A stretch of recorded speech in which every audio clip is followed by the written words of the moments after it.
Way. Hello, Dave. Today is Saturday, the 16th of April, 2022. I am the Bro 9000, and I trust you are all functioning well today. Today is an Easter Battlewank, unscripted and very raw. Hello, everybody. I am Mr. Brown, and welcome to the show. I'm assuming nobody's going to be watching because I literally just announced it a few moments ago. But if you're on the re-rub, hello. Just a battle wank today. No film. We've not done a battle wank since Boxing Day, so here we are. Just kind of free riffing as you do. All I will say then, I hope you're all very well. Let's start as we mean to go on then. So let's get the guest out. Sometimes in life, you just have to slum it with the peasants. It's the posh boy himself. It's the wonderful Lord Cord. Hello there. Hello, my friend. Great video today. Thank you very much. How are you doing? I'm not bad. Are you okay, buddy? Yes, I'm. I think this class is half cut, so you're going to have a slightly whiffled Lost Chord or Lord Chord on your stream today. But I tend to get posher for the first few glasses, so I will be posh and intelligible for a while, and then I'll become, well, completely unintelligible afterwards. So we'll see how it goes. Well, you're talking shite already, but you're well, yes? I'm well, thank you very much, yes. I'll just say to everybody at home in the ether of YouTube, Lord Cord dropped a very, very good Star Trek Discovery stream today, video. Just a short one, 1 hour. But I watched it from start to finish live, and it was a quick hour. And as per usual, up to Lord Cord's quality. So please check that out. So, Lord Cord, you are good, and you know what my next question is. I think it's about getting next guest out. Oh, yes. Next, it's the golden reach around droid himself. It's Z3P. Didn't get any mayonnaise today. Oh. Oh, good evening, Mr. Brown. How are you, sir? I'm well and functioning within acceptable parameters. How are you? Oh, indifferent, sir. I'm not a big fan of Easter. Jesus didn't die for our sins. He took a long weekend off, respawned, and then vanished like a budget Sam Beckett from Quantum Leap. Much like Palpatine. Oh, yes, but I hear on good authority that a new Obi-Wan Kenobi series promises a whole host of guest stars and Easter eggs. What fun it will be to see all of my abusers once again. Oh, God. That is actually a line in the New Testament, isn't it? Somehow Jesus returned. Yeah, she's on Discovery. So, are you well, Z? I am, yes. Did you get the mayonnaise in the end? No, I didn't get any mayonnaise. Oh, for fuck's sake. Oh, no, I'm going to have to go and dry tonight. Oh, your missus ain't going to be happy, is she? So, are you well, yes? Everything good, yes, in Zealand? Yes, it is. It is. I've had a very good week off. I'm recovering after an operation, and I'm raring to go. Speaking of go, you know what my next question is? Who's the next guest? Bring on the next guest. Who do you think it is? Next, he's the jester from Leicester. Watch out, War and Peace. It's Sleepy Eyes himself. It's the mighty Swap Shop. Oh, good evening, gentlemen. You're right, pal. Oh, I've been better, been worse, you know. But I'm waking myself up with a muted YouTube compilation of Saturday morning videos in the background, so that's quite good. Saturday morning cartoon videos, that is. Did you see the TNG old Filmation video this week. Anybody see that? MC actually sent me the link to that. It's in my Fucking playlist. brilliant. I've not got to it yet. It's supposed to be good, isn't it? It looks great from the images I've seen. They even got the music Wow. from it. that's good. Absolute. It's better than Picard. Well, I mean, what isn't really? But, I did see Dave Cullen's review of Star Trek: The Motion Picture, which was very good. Dave Cullen, if you're watching this, I know you are. You are invited to the motion picture discussion, which we have got in the bank, but we're just sitting on it. Would love you to join us, my friend. So everything good, Matthew? Artisan stuff doing well, yes? Yes, all right. Yeah. Cheers. Thank you very much. You may throw a link in the chat so the boys and girls can check your Yes. workout. So, my next question is? God. Yes, and I will do anything for love, but I won't watch The Last Jedi. Oh, stream killer. Always goes back, no matter how. Always goes back to The Last Jedi. So, last but by no means least, assuming he's not nodded off, it's the wise elder of the channel, the Rides Portal director, paid up member of the Selfridges Appreciation Society. He's the great mega geek himself. It's Ian David Diaz. Hello, everybody. How are we doing today or tonight, Hello, pal. or this evening, whatever? Yeah, I'm doing all right. Yeah. No, definitely. Looking forward to whatever we're going to be talking about. Just talking crap, just kind of free riffing, see what happens. You've Okay. been working this week? Not today, no. I was on PJ's stream half an hour ago. How's PJZ? Good. Yeah, they're all. I like them. They're Yeah, they're a nice good. bunch of fellas. Yeah, They are. And Wendy, she's not a fella, obviously. Yes. But yeah, so in some circles she would be, but anyway.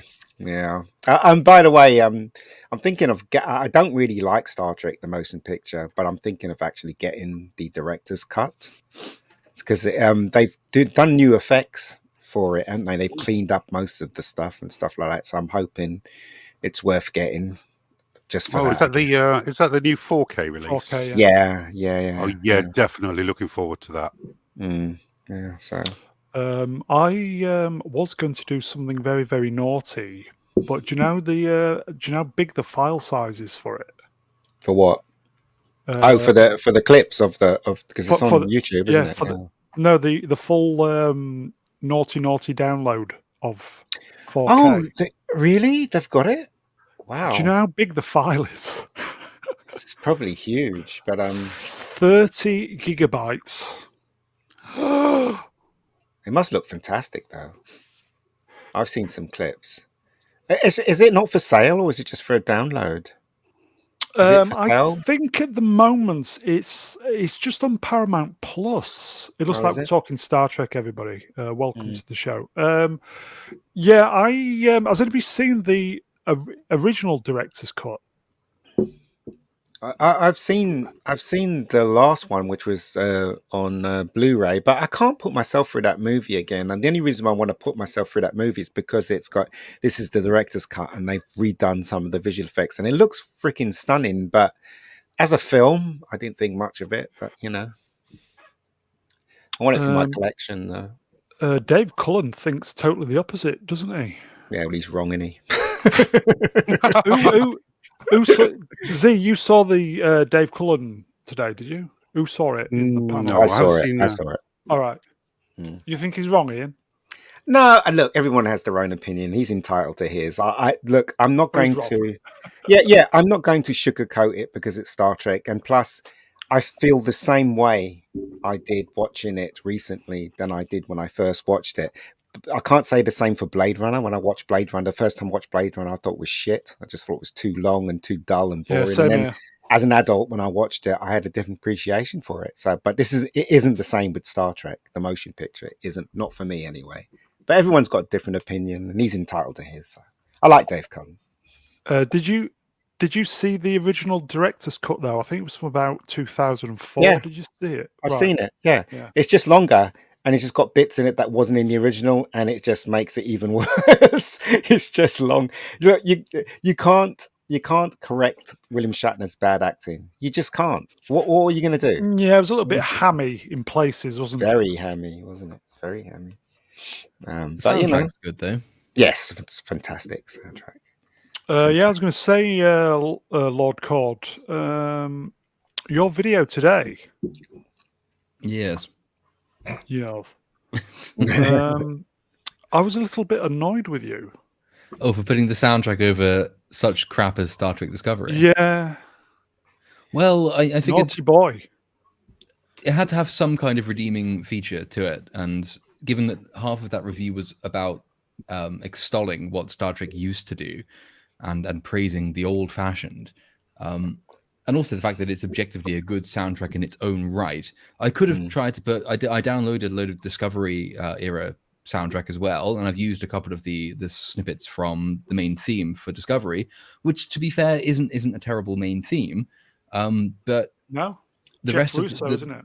I could have put 45 minutes, 50 minutes of Discovery's soundtrack to that review, and it would have all sounded basically the same. It's all piano kind of. I don't even know how you'd put it.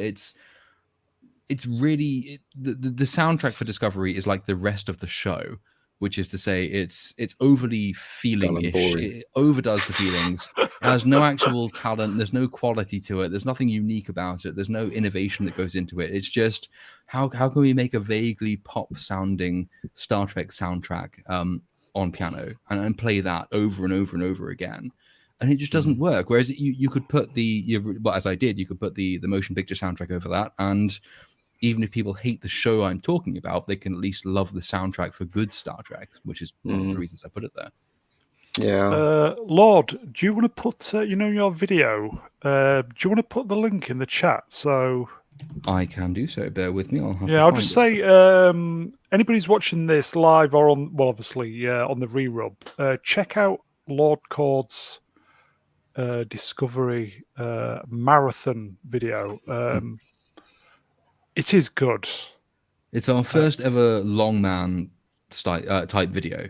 So the idea was most of our film reviews or TV reviews are 20 minutes to 30 minutes. But I've always wanted to get into the more sort of long man style genre. So this is part one, which is an hour's length. And then part two is going to be at least an hour. It might be an hour and a half. But it's our first attempt at that kind of format. So there's plenty we've done wrong, I don't doubt. But it was an interesting project to have. Z, did you see Lord Cord's vid? I did, yes. So I watched it about 3 or 4 hours ago. Absolutely loved it. A very good breakdown of Mikey Space Jesus.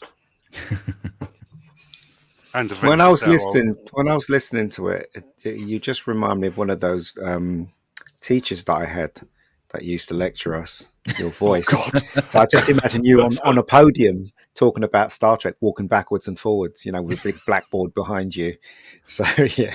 If the channel takes off, maybe that's my future. Who knows? Yeah. Well, you've only got about another 30 to go, haven't you? Subs? I think so. Yeah, we were on. I went out for a meal earlier. 960, we were on 950, and now we're on 960 something. So we're getting there steadily, but surely. So it's like the countdown clock is ticking for when you sell out, isn't it? Basically, yes. Either that or we get demonetized for hate speech, and I don't really know which is preferable at this point. I think we'll carry on going. I mean, I've managed to get some relatively risque jokes into this video, which have not been picked up by censors yet. Yes. Because of your voice, that's why it's not been picked up. If it was someone like me, right, that was really awful. They were like, yeah, we got him. Let's just demonetize him. Oh, you're such a posh little boy, aren't you? Well spoken. They just avoid it. I think, to be fair, with this video, I think it's just because no one important has watched it yet. With all due respect to people who've watched it so far, like no one who has the power to ban anything has yet watched this video. So until it gets picked up and pushed by the algorithm, we are safe. But 100% of our previous Star Trek videos have been banned at some point, and then they've all been reversed after appeal. So I am fully expecting this one will disappear within the next day or two. If it ever gets picked up and plugged onto someone else's video, if it gets near 1,000 views, then CBS will pick up on it and they will say, yeet that, and then I will appeal it, and then I'll say, yeah, we had no grounds for yeeting that after all. So keeping up a theme, then that's what I expect to happen. But at the moment, it's going quite slowly. I think perhaps because of the length of it, it's not quite so appealing. Yeah, to me I got one of my. I think I kind of re-forwarded one of their trailers. I think it was for Picard, and they came after me. They are incredibly strict with it. I mean, the first version of this I uploaded. The end of the review has the first version had, obviously, I finished talking, and then there was about 7 seconds of the opening theme for Discovery's soundtrack playing after I'd finished speaking, and they flagged that and wouldn't let it run. So I just edited that out, obviously, and cut it as soon as I'd finished speaking, and it passed the censors. But that's like normally when you're uploading YouTube videos like this, you're good up to about 10 seconds of clip or music. But they are so on the ball with CBS. 7 seconds is way too much. If you've got 7 seconds at most of content, which they think is theirs, they will immediately flag that up. And it's really difficult to get stuff past them. So I'm quite happy we've got an hours-long video past them so far. I wonder how long it'll be before they come for you. I'll give it until tomorrow. Yeah, you'll be all right. You'll be all right. As I said, if it was anybody else's voice, yep, you'll be fine. Right, what's next then? Okay, in the chat, Stephen Moray, hello Stephen. Star Trek stuff will get banned. That franchise's ruthless legal blocks. So does Ozzy due to Sharon Osbourne, Guns N' Roses issues, strikes? They do, but famously, one of the most copyright litigious people on YouTube are Queen, the band Queen. They will not let you replay anything of theirs, but I have managed to sneak a Queen song past the copyright censors as a background to our video. It's not got the vocals on it. It's just an instrumental track, but it's quiet enough that the voiceover tricks the copyright bot. So even Queen haven't managed to strike us yet, so we're doing reasonably well. Well, no, I've got one of my videos has got We Will Rock You, and what they do is they basically tell you that's a copyright, but you can use it. They have allowed me to use it, but it's it's copyrighted as Queen, so I can't. You know, if I wanted to make money on it, I can't make any money because I've got a copyright thing. So they will allow it. Yeah, so it's demonetized, but they can still let you stream it. Yes. Yeah, we've not even got one of those so far, so that's good. And there's a couple of our videos which we let those fly if they say you can play it, but you won't make money on it. We're not making money on it anyway, so it's no big loss for us. But so far on this one, we've not even got a demonetized strike on it. So hopefully it carries on that way. In the chat, Stephen Moray, Queen need more money. Do they? Probably. Right, okay. So, as I said, it's just talking shite. I suppose, which we normally do. Yeah. I suppose as host, I have to bring in some topics. I remember them topics. That was really nice. Together with Twix and they have apparently they have a hazelnut in every bite. Apparently. They do indeed. They do. The Americans probably don't know what we're talking about, but hey. Well, still in this day and age, they have a hazelnut in every bite. I thought they would have reduced numbers by now. Yeah, probably. There's probably just one hazelnut in the entire bar because everything's just been stealthily reduced, hasn't it? That is true. Yeah, just change the advert lyrics a little bit now. So just pop out the word bite for bar. Yeah, sounds about right. Yeah. What has a hazelnut? Is it still selling? Topic. Yeah. Oh, I haven't seen them in the shops for ages. No. Do you remember Tizer? Yeah, I used to love that. They're still making that. That's what I want to know. Are they? Is it like Iron Brew Tizer? I never had Tizer. Tizer's yes, nicest Tizer. Here you go. In the chat, the wonderful Mephisto's RC's topic is a chocolate bar. Lovely. Yeah. It is nice. And wagon wheels are smaller now. Yeah, you don't need to grin to get them in now. No. And who remembers Curly Whirlies? Do you remember Curly Whirlies? Curly Whirlies in the fridge. Yes. God almighty. Yeah. Because you're like me, Mega Geek. You're a chocolate in the fridge type of That's guy. it. Yeah, I can't eat chocolate when it's not in the fridge. I prefer it cold. I prefer chocolate when it's cold and stuff. Yeah. Yeah. So yeah. If I have a chocolate, it goes in the fridge. Wait a couple of hours, take it out, and that's heaven to me. You Personally. strange people. Okay. Romeo Tango November Zulu. Hey, hello, my friend. Saw the Nick Cage film the other night. Unbearable weight of massive talent. Absolutely hilarious. Go see it. I might go and see it actually because a lot of people say it's quite funny. But the thing that really puts me off is Nick Cage. He's kind of, you can tell he's had like a hair transplant and he's pulled his face a bit and it just looks a bit weird now. Yeah. Don't know if you guys found that. Oh, Nicolas Cage. Mm. I just thought, who the fuck's Nick Cage? Nicolas Cage, yeah. Ugh. It just looks a bit weird now. I don't know about you. I just never got Nicolas Cage. Is he good? The point of him is that you don't get him, isn't it? Because he is in like nowadays he's only in films that are knowingly so bad they're good. Yeah. Stephen Amore in the chat. Curly whirlies are a bit overrated. No, they're not. Tizer is no longer good Tizer. It's no longer assaults your taste buds and grabs you by the throat. Maybe it needs more E-numbers. Well, in those days, we used to drink a lot of sugar. I mean, it wasn't.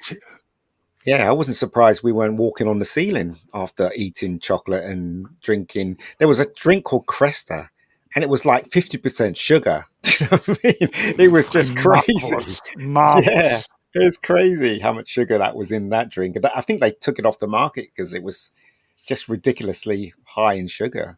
Mephisto, curly whirlies always got stuck on my teeth. Yeah, they did to mine too. The mighty in the chat, chocolate in the fridge, euphemism for. Very funny. Romeo. Cage takes the piss out of himself quite mercilessly. Worth a watch. Lots of references to his 80s and 90s action work. I have to say, having just looked up the film on Google, Nicolas Cage in The Unbearable Weight of Massive Talent does look a little bit like a made-for-TV version of Captain America when Chris Evans has his beard. Actually, Nick Cage does not look unlike Chris Evans with a beard, which I guess, given how old Nick Cage is not doing too badly.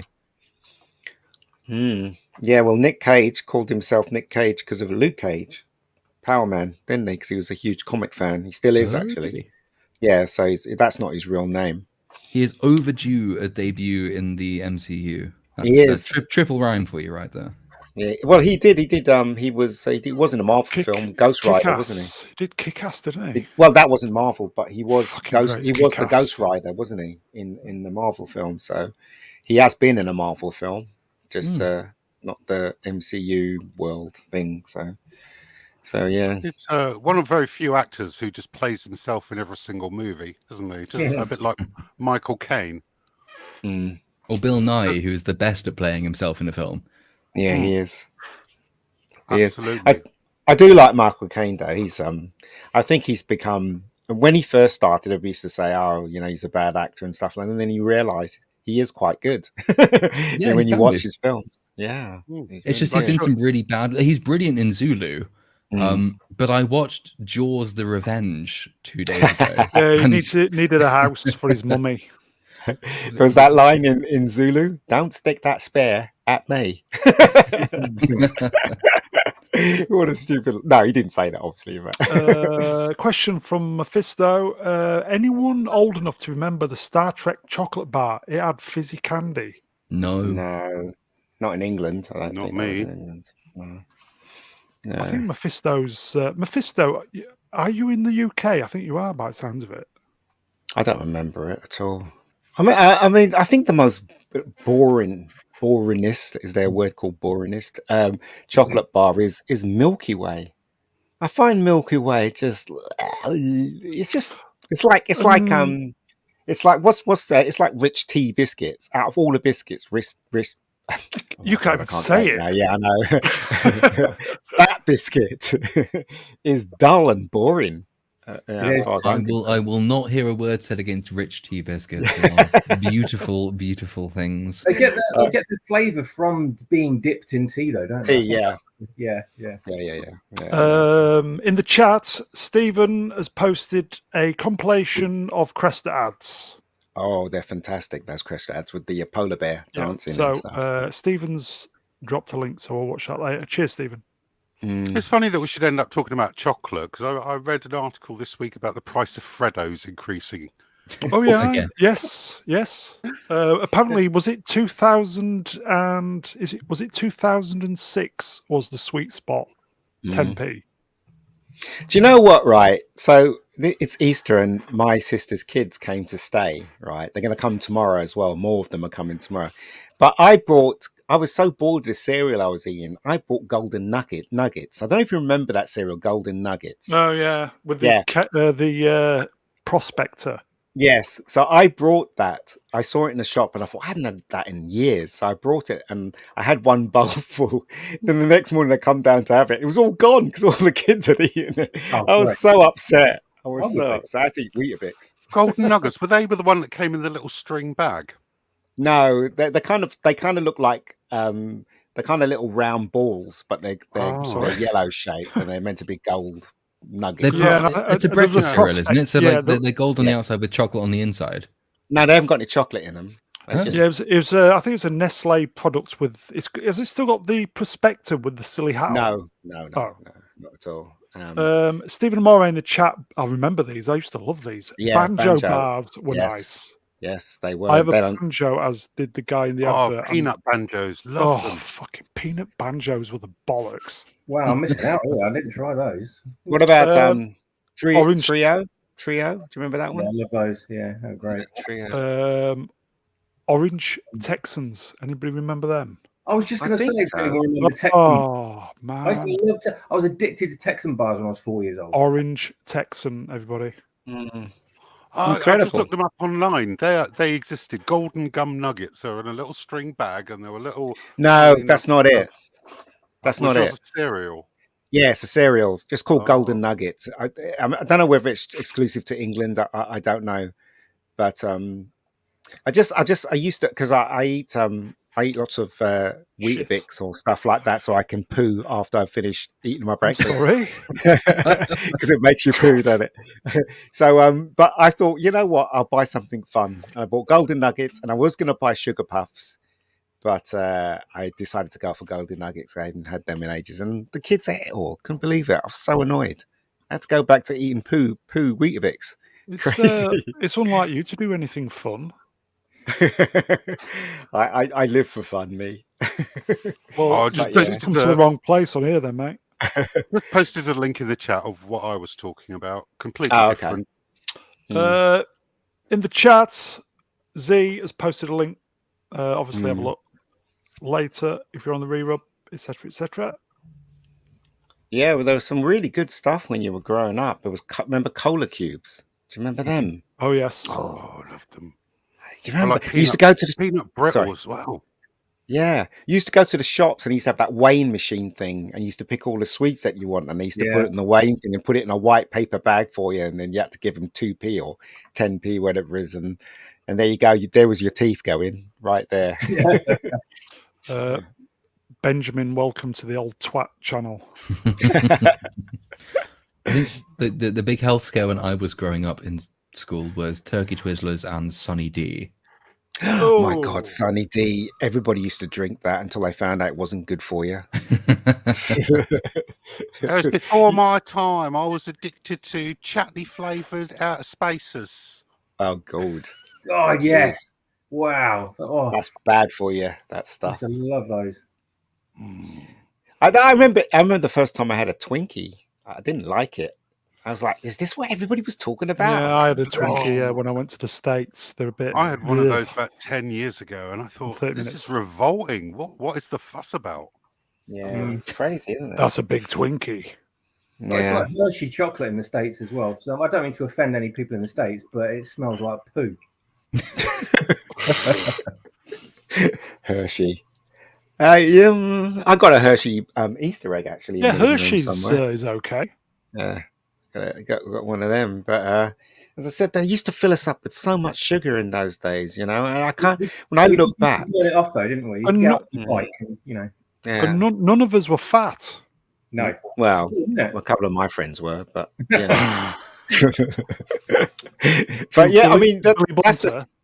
Yeah, that's the thing you see. I think Matt is right because we see a lot of sugar and then we'd get on our chopper bikes and we'd ride until the sun sets or we'd climb trees until the sun sets, or smash windows until the sun sets. You know what I mean? We had lots of energy, and we'd burn it off. Or play knock and run until the sunset. Yeah. But kids today, they'll have all this sugar and they'll be on their computer or on their phone. Fuck all. Yeah. Yeah. Apparently, Mephisto. competitive Call of Duty actually does burn calories, from what I've Really? read, but not to the same degree as all day knock and run. Yeah. That's crazy, isn't it? Mephisto in the chat. Dairy Milk and Galaxy. Oh yes. Oh yes. Which do you remember? prefer, boys? What was that Galaxy. dark chocolate called Bonville? Bonville, yeah. Bonville. That was nice. Those are nice. They're like never a dark classy chocolate fan. Well, Dark chocolate every time. If you get something like a say 85-90% dark chocolate, fucking hell, you are buzzing. And what about what is it? After eights. After eights, they're lovely. After eights are brilliant. You little individual little paper things you have to pull them out of. It's crazy. Lord Cord, in your bookcase, mantelpiece, whatever you call it, do you have Ferrero Rocher? I assume you do. No, ironically, I do not like nuts. So, yeah. I mean, I like. Won't be spoiling you, will we? I like nuts, but I don't like that kind of nuts. So it doesn't work. I like nuts in the way that I can't hear the word Twinkie without thinking gay porn. I see. But like Ferrero Rocher, no, never got on with that at all. Here you go. This is a blast from the past. Space Dust. Oh my gosh, I remember them. On the way home from school, nipping the newsagents. And what was that thing called? Where you had that little tube and it had a licorice in the middle and it had all sherbet, and you dip the licorice in the sherbet. Do you remember that one? I can't remember what that one was called. Oh, I think somebody in the sherbet chat. dips. Here we go. Something? Here we go. This is why is a moderator on this channel. Sherbet dips. Oh my gosh, I remember them. Well, they were so not good for you. They were just not good for you at all. You have to be really careful that you didn't inhale them up your nose, though, didn't you? Yeah.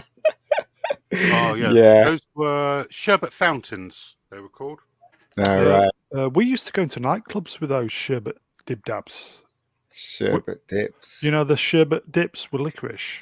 Mm. But it was full of cocaine. We didn't tell the bouncers. Do you remember the sweet cigarettes you used to get? Remember, they were cigarettes, but they were sweet. Do you remember them? Oh, was that? That was. I remember the. Do you remember the Space 1999 cigarette sweets where they were training young children to smoke cigarettes? Get them in the habit at 6. Yeah, that was crazy. They were good old days. Yeah. Oh my god! Maybe we should get off the subject. I want to smoke. Before we do, did anyone ever have those sherbet UFO things? Yes. Yeah, the saucers. The saucers. So when I was, how old was I? 13 or 14? I think 14. And one of my best friends got for his birthday one of those, like the cheapest sex dolls you can imagine. Like one of those like a really plasticky version of a woman, which had the appropriate holes, and we turned her into a Pez dispenser for sherbet UFOs. So she was just full of them, and if you squeezed the stomach, then sherbet UFOs would come out of every orifice. It was great fun. Dear, oh dear. Stephen Moray in the chat. Better than Jaffa I've had these. Pim's white chocolate cherry Jaffa style cakes. French company, don't find them in Britain often. I've had them there. Very good. Yeah, I remember when I was in Canada and it was really hard to get Ribena. I remember that. And we had to go to a shop called the English Shop, which is near Niagara Falls, That'd be a good place to go. just to get English stuff. Just to get. We got Ribena cost, was it 20 quid just for like a small bottle of Ribena? It's crazy, absolutely crazy. You like your sugar, obviously, Ian. I do like sugar, and every time my brother buys zero Coke, I'm like, we're not fat. Why are you buying zero Coke? Do you know what I mean? It's pointless. Just give me some proper Coke, yeah. But here you go. Yeah, I'll agree with that. If you're going to do it right. It's one of Donald Trump's old tweets. I've never seen a thin person drinking Diet Coke. Yeah, it's true. That is absolutely true. It's crazy, isn't it? Sorry. You go ahead, Ian. I was just saying that we can't say the word fat. We can't call a fat person fat. Yet the fat person can call a skinny person a skinny runt. It makes no sense, does it? It makes no sense. Who was did anybody see what's her face get on that private jet this week? Lizzo. I think it's Lizzo is the name. This is a woman who's eco warrior Lizzo telling we all should take less flights and Anybody see that? Did you see her ass? I wish I hadn't. I was eating my dinner when I think it was Nerdrotic played it. Fucking hell. Can you stick it up on the stream? If I found you the photo. Can you stick the photo on the stream if I found it for you? Yeah. There must be a photo, because I don't think we should be the only ones to suffer from this. I will say the thing is, right, they're very, I'm body positive. I don't think on a serious note, I don't think they see the negative impacts on, just think of all it's called visceral fat. And that's the fat that effectively attaches to all your organs. And visceral fat is the real killer. Right. And they're all kind of, I'm body positive and stuff like that. They are literally just killing themselves. It's a ticking time bomb. And they're proud of it. One of the most famous activists died 2 or 3 weeks ago, and everyone was conspicuously silent as to the cause of her death. But you did only have to. I've stuck a link in the private chat if you did want to put Lizzo on the screen. The thing is, though, when people are that big, they just don't want to face. There's a lot of people in this world now, and the generation that's grown up, that's in charge now. They don't want to face the truth, and they want to bend the truth into something that they think is the truth, and ignoring all the facts of reality. And this is what's happening now. These people are in charge. They're in charge of the lunatic asylum. And that's why we're getting so much crap. It's basically. We'll have the stream taken down for fat phobia. Oh dear. But it's right. I mean, it's a well-established psychological trope. People's stages of denial. And one of the stages of denial is avoidance of the topic. Egypt, isn't it? Also that, but genuinely, it is one of these things that people do. You attempt to normalize something that you deep down recognize is a problem with your own self, your own body, your own habits, but you attempt to say, no, actually everyone else is the problem. The fact I'm not accepted in how I am today is the problem. It's not that I'm going to die of a cardiac arrest within 15 years. It's that society just doesn't accept people who are going to die within 15 years of cardiac arrest. That's the problem. It's bad. Like I got very fat during the first lockdown. I thought this was bad, and then I paid someone a lot of money to exercise me until it disappeared again. Because being fat is not a healthy state to be in. Was it a priest? I do not get on with priests for many reasons. I thought you said exercise. I thought, you got a priest in there. But there's exercising demons and there's exorcising fat. Yeah. Here we go, boys and girls. Obviously, it's not good for you. That woman is huge. My eyes. If she farts, then the whole of the airport's going. Do you know what I mean? She is literally just shortening her life by God knows how many years. But having said that, she'll probably live to about 130. But who cares about her anyway? Nobody cares about her. Obviously they're putting this up because it's news. There's no good news out there, so that's why they're putting crap up like this. I mean, I think it was Sky News Australia who they did a video about this. because she's one of these is like Meghan and Harry telling us all we should stay at home, not take commercial flights, blah That's the blah blah private blah jet, blah, isn't it? and there she's on her own fucking private jet, No, does she get through the door, by the way? back doors. How many seats did she have to allocate? All for of each them. cheek. All of them. All of them. I don't Yeah. think they have seats on that plane. I think they're sofas. I just look at this image. Honestly, I just look at this image and the words Edam and cheese wire spring to mind. Do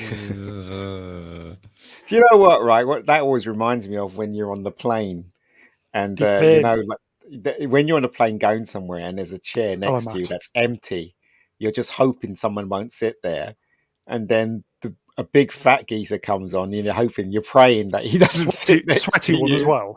Yeah, that's reminds me of that really. Yeah. Geek Watts exclamation mark question mark is in hello Mats.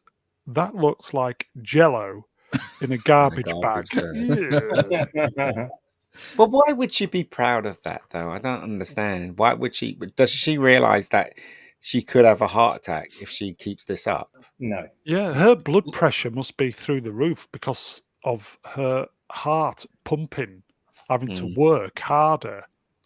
At my worst, I probably weighed a fifth of what she weighs there, and going up those stairs made me feel like I was going to die. So it can't be good. But she's actually been selling a fashion line off the back of this. Tarpaulins. This image, yeah, because this image did the rounds and everyone was scandalized by it. She sells these clothes as fashion for people of an equivalent weight to her. So when the scandal broke and it was all over Twitter, she just took the opportunity. To her dubious credit, she didn't attack people who were attacking her for her looks. She didn't get into the whole "you're just being a racist, ableist, fat, phobic person." She just said, "This person's saying this thing. I'm proud of it. Buy my lingerie." A family could buy that lingerie and they would be fine. But so you can use that as a parachute when you're jumping out the plane. Well, maybe she's saving money on parachutes. Yes, she actually could. If not one of those G-strings, you wouldn't. She will be fine. And if the parachute doesn't work, she can just bounce when she hits the floor. Absolutely. So it'll be fine. But otherwise, she is flying on this jet to tell people to not fly on jets because they want to save the climate. Hypocrisy, yes. But the amount of extra fuel that plane has to take on board to lift something of that weight is extraordinary. And there's no acknowledgement of this hypocrisy by the people who are just saying, "Oh yeah, you slay queen, you go girl." No, stay off your plane, get a trainer, lose some weight. If you know what, if the plane had some problems, you had to dive out of it, there'd be a tsunami all the way through New York, I reckon. If she did hit the water.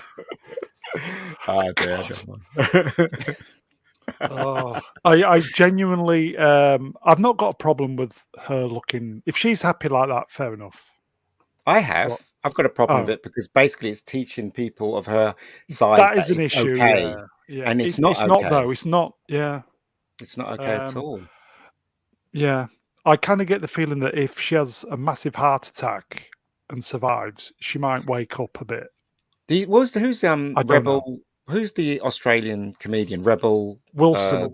Rebel Wilson. She basically had, she was really big and then she lost all this weight and she got attacked by so many people. It was absolutely ridiculous.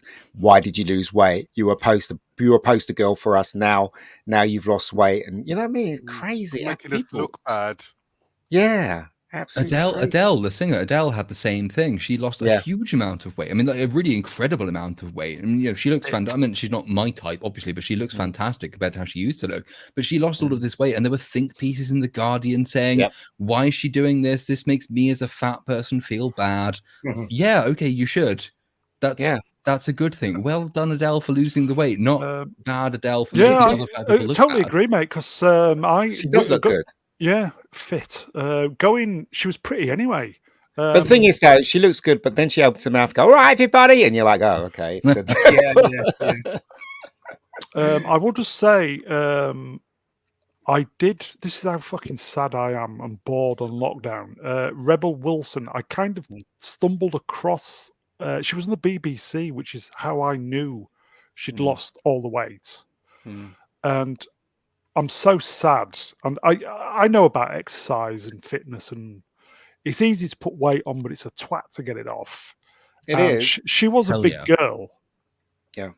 And it's almost like you saw her being fat and just being fat, and kind of there's a pretty girl there, but she's just not looking after herself. And then next time I saw her, it's like fit as fuck.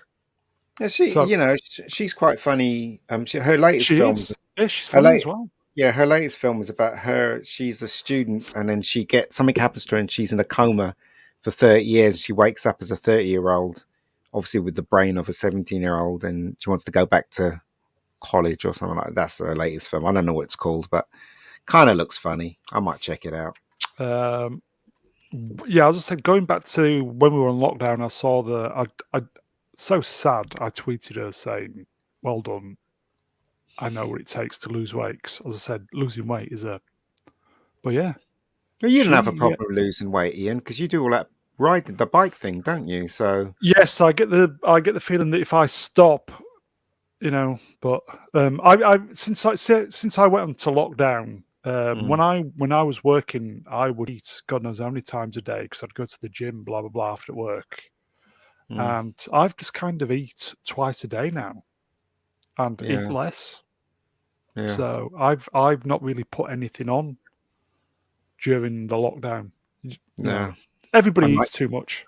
Yeah, unlike me, my stomach. I tell you, I need to get rid of it. I need to run or something. I don't know.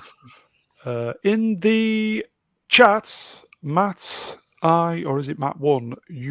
Her new show is just going to be a bunch of fat girls sweating buckets, breathing heavily, and trying not to go into cardiac arrest the whole time.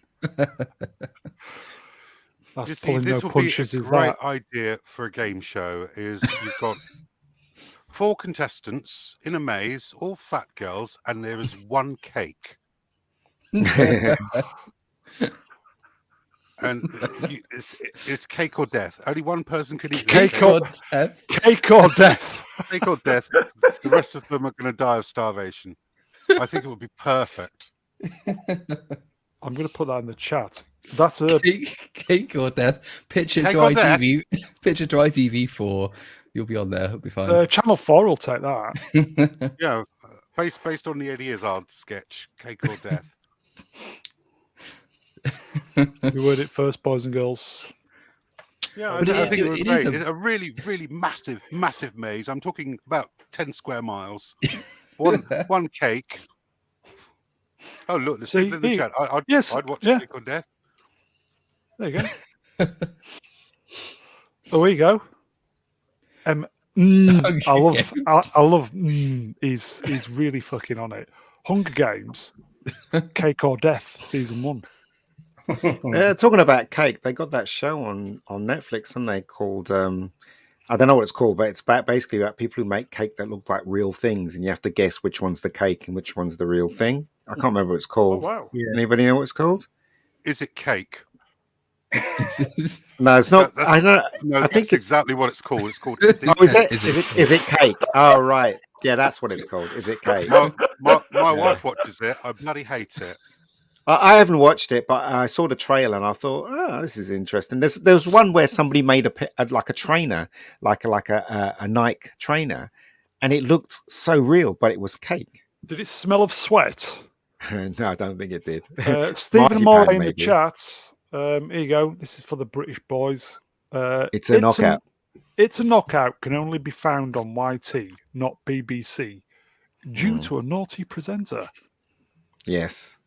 They're not able to air a lot of stuff due to naughty presenters, are they? What's his? What the royal family took part in? It's a knockout once, didn't they? They did. Princess Anne. Yeah. Who else was there? Andrew, I think. Edward, was it? Eddie? Yeah. Eddie, yeah, he was there as well. That would be a really good replacement for the hereditary principle of selecting our next monarch. Is just no, fuck hereditary. It's a knockout. Whichever one of the royal family survives. But otherwise, I'm still cracking up it. Yeah. Now, I think hear me out. Tickled him. Another game show, just off the top of my head. Royal Thunderdome. Royal Thunderdome. Yeah, That'd be 2 fun. royals enter, 1 royal leaves. And none come out. Oh, that's a Think good about idea. it. Like Takeshi's Castle, but for the royal family. What, So it's Will and Kate versus Harry and Meghan, and it's like team version of Takeshi's Castle, and whichever one wins becomes the next royal. But one could go in and do something nefarious and lose their title, and then obviously only 1 royal would come out, but 2 people would. Or pin the tail on Come Camilla. out. Or the Princess Diana kart racing.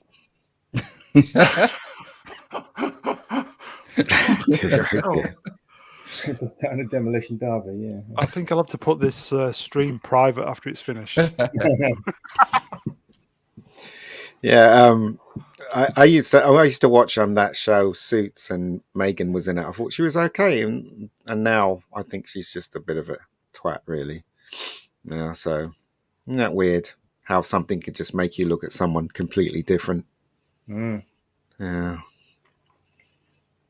That's a Let's get back to chocolate, because I had a really, really big crush on the Cadbury's caramel bunny. Caramel bunny? Oh yeah, she was fit. She was hot as. Oh yes, of course. I remember those. Can you still get them? What, Cadbury's caramel or sexy bunnies? Either. Because I see them in a pet shop, and they give me the eye. Oh my god!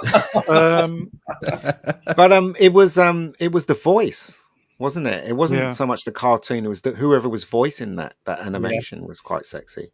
The voice is quite sexy. In the chats, you need to come on one of these one day, mate. You're invited. Republican 3PO. Make Coruscant great again. Yeah. I'm trying to find a sexy. I don't know what the caramel bunny is, so I just Googled it. Just and I am trying to find one which would explain why you find this attractive. And I found a pregnant one, which I've just put in the private chat. Oh my god!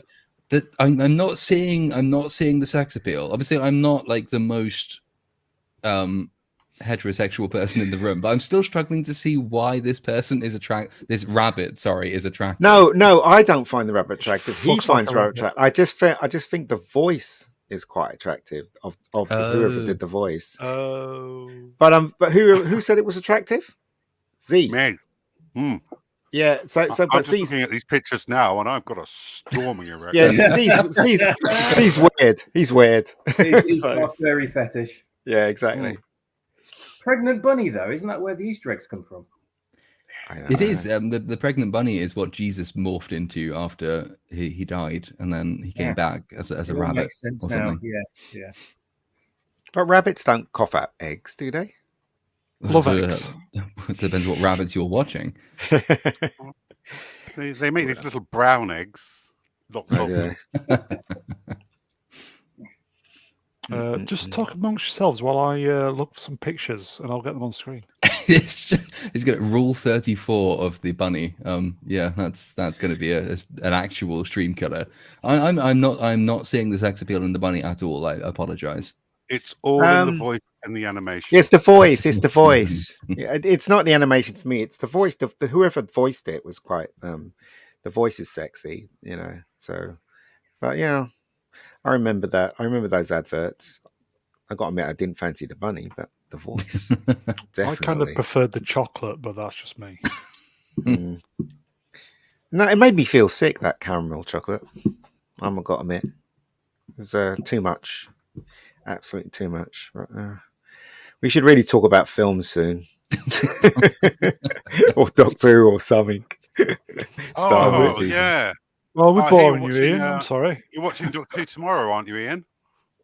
Doctor Who? No, I'm not. Ian. Yes, Ian. Do us a favour. Take one for the team, and we'll discuss it tomorrow night on the. No, I don't. I can't watch Jodie stuff. Stop being a boring bastard. I'm gonna watch 11th Hour. Yeah, I'm going to watch 11th Hour instead. That's the one with Matt in it. You can watch a chocolate rabbit, but you can't watch. You see, that chocolate rabbit is not the one in the cartoon. That's Deviant Art, but it's similar. Hello, Brian. Hello. How is everyone? I didn't know if I'd be allowed on. I thought I'd just appear. If Brown puts me on, all good. If not, big huff for a thought. See you, Brian. So, Brian, are there any chocolates that you're horny for? Yes, several. Yes. Can I just say I'm quite disgusted that no one mentioned the golden cup? I'm sorry. Do I want to Google that? I'm going to take the risk. The golden cup. Golden cups, rather. Yeah. Golden cups. Never heard of it. Golden cups. You tell me you're kidding on. That's sacrilege in the chocolate front. Chocolate going by. Secret bars were good as well. I like them. And pyramids. I'm It going to looks say, like a Japanese rock band from the 1960s. if I may, I'm going to say, is on magnificent form this evening. Here we go. If my computer works. That caramel bunny was Miriam Margolis. Oh my God, no. Spanish Infanta. That's very scary. From Blackadder. Wow. That very was scary. That's a stream killer. This is why voices, honestly, voices are deceptive. I should know. Like voices that you can have a really attractive sounding voice, but then behind the voice is Miriam Margolyes. So yeah, do not trust people with nice voices is what I'm saying. I think she's gone super woke recently, hasn't she? Nah, she was always gay though, wasn't she? So obviously from the very beginning, she never kept it a secret. No, she once told a really funny story back when she actually was funny. Yeah, she was funny. Yeah. Was it her mother-in-law or her mother or her aunt? One of these. And apparently, like she basically killed her mother-in-law because she came out as a lesbian and gave the woman a heart attack, which is quite amusing. But also, I mean, to be fair, like. Hearing that a lesbian looks like Miriam Margolyes when you're actually looking for lesbians could well give people heart attacks, whether you're related to them or not. But yeah, no, apparently, yeah, she was partly responsible for the death of one of her immediate relatives as a result of this. Oh dear, that's all I can say. In the chat, Romeo. On the chocolate front, New Zealand chocolate biscuits, Tim Tams, are the crack cocaine of biscuits. Try them at your peril. Oh, yes. You get them in Australia as well, and it's just basically a penguin, essentially. Chocolate's slightly different. Oh, okay. Yeah, the penguin's a bit sort of more hard and brittle, but the Tim Tams are more kind of more of a wafery kind of structure to them. But yeah, they had in Tesco, like not far from where I am, they had this kind of world confectionery aisle years back, and they had Tim Tams in there. Someone told me they had some Tim Tams. I had to try the Tim Tam Explosion. Which is that when you drill a hole in it and you suck a drink of coffee through it? It sounds very dodgy, but yeah, you bite the end off either end, and then you get a cup of tea or whatever, and you put one end of the biscuit in your mouth, and you dip the other end in the drink, and then you try and suck up the hot drink through the biscuit, and it melts, right? It melts immediately as soon as the liquid goes through it. And it's just one of the, you look like you're in a scat film, basically, at the end of it tastes great. It doesn't look great. Ian, I think this one's for you, mate. Stephen Moray in the chat. Is Jodie dying tomorrow? No, she's got one more to go. So this is the second to last one. Quite frankly, I don't care anymore. I don't care about her. I don't care about the series. I'd rather watch New Who or Classic Who. That's me. So not watching it. In the chat, fucking hell, he's on top form this evening. Is she dying on Easter Monday like Jesus being resurrected? No, she's not. She's I don't know when she's dying. It's the next one. It's not this one. But I hope she dies really horribly, like gets squashed by a car or something, or gets shot in the head, or something that's quite cool. Or gets in Doctor Who, or just in general, Ian? No, in Doctor Who, obviously. Or gets muffed by what's her name? Just as a they shot Sylvester McCoy, didn't they? They shot Sylvester McCoy in the movie, so yeah, Just as a fantasy scenario, if she was crushed, 1 hour, crushed slowly by a steamroller, like in the Austin Powers movie. Yes, exactly. Yeah. Yeah. At what point of that process would she regenerate? Do you think? I think if you squash her and you keep her under there, she'd be dead. Oh, great. So let's do that, shall we? That's the best way to do it, then, isn't it? Tell you what, guys, I've still got this on the stop fucking about with the thing, Brian. I've still got the video. Now, if nobody's seen this, I'll just play it.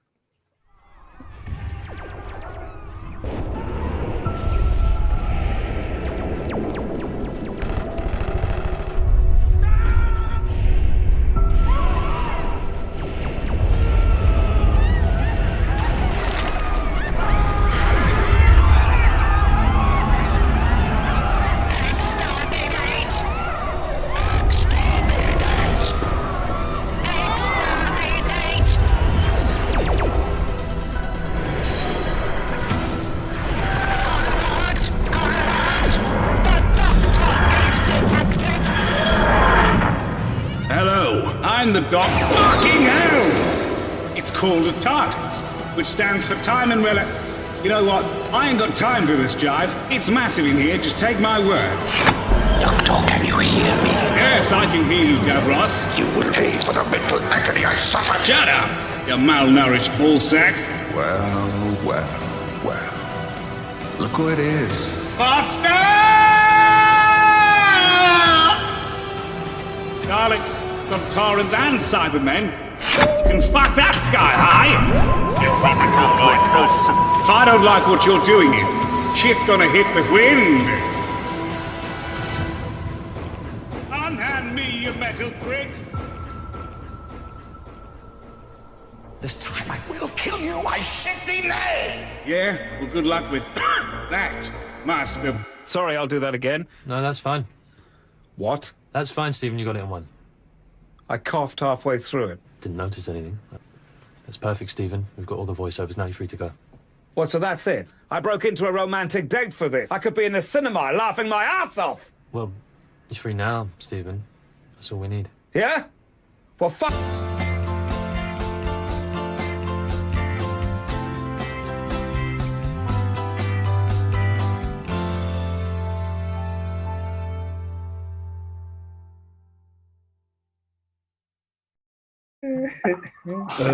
Ian, you should make that. Approach Matt Berry, ask him if he wants to do it. It'd be fucking I love that so much. I love that. It's when the Dalek fires the laser and he goes, "Fucking hell!" Well, they won't allow that in a kids show, will they? The best part of it is Ray Purchase as the master. He's just so great. Master! Well. Yeah. And you know the stupid Nick Briggs, he's in everything. Anything to Doctor Who, he's bloody in it, isn't he? Nick Briggs. Who's that? Nick Briggs, who does the Nick voice Briggs. of the Daleks, yeah. Anything to do with Doctor Who. Oh, yeah. I think on the Twatsphere this week, was there a Radio Times article saying, obviously we're interested, Chimballs expects all his work to be decanonized, as it were. And I hope so. But Yeah, you know, me you too. never know. Never know with the BBC, though, do you? But You never it's know not what their they're show doing. anymore, though, is it now? Yeah, well, they still have a stake in it. So, and plus, you know, those people are really stubborn, aren't they? At the BBC, you know, they're going to try and keep something at least of this woke shit in it. You know, look, let's expect the worst, and if it doesn't happen, then we will all be happy, right? Let's just look at it that way. It's a sensible approach. Yeah, I would just say, Brian, very good. I thought you'd appreciate that. So, I mean, obviously, from what I understand, Mega Geek, you have some idea who might be the next Doctor, but you're not going to tell anyone. But surely everyone else has an idea, not counting Matt Berry, who we've just seen, and I think we would all agree would be the perfect Fucking next brilliant. Doctor.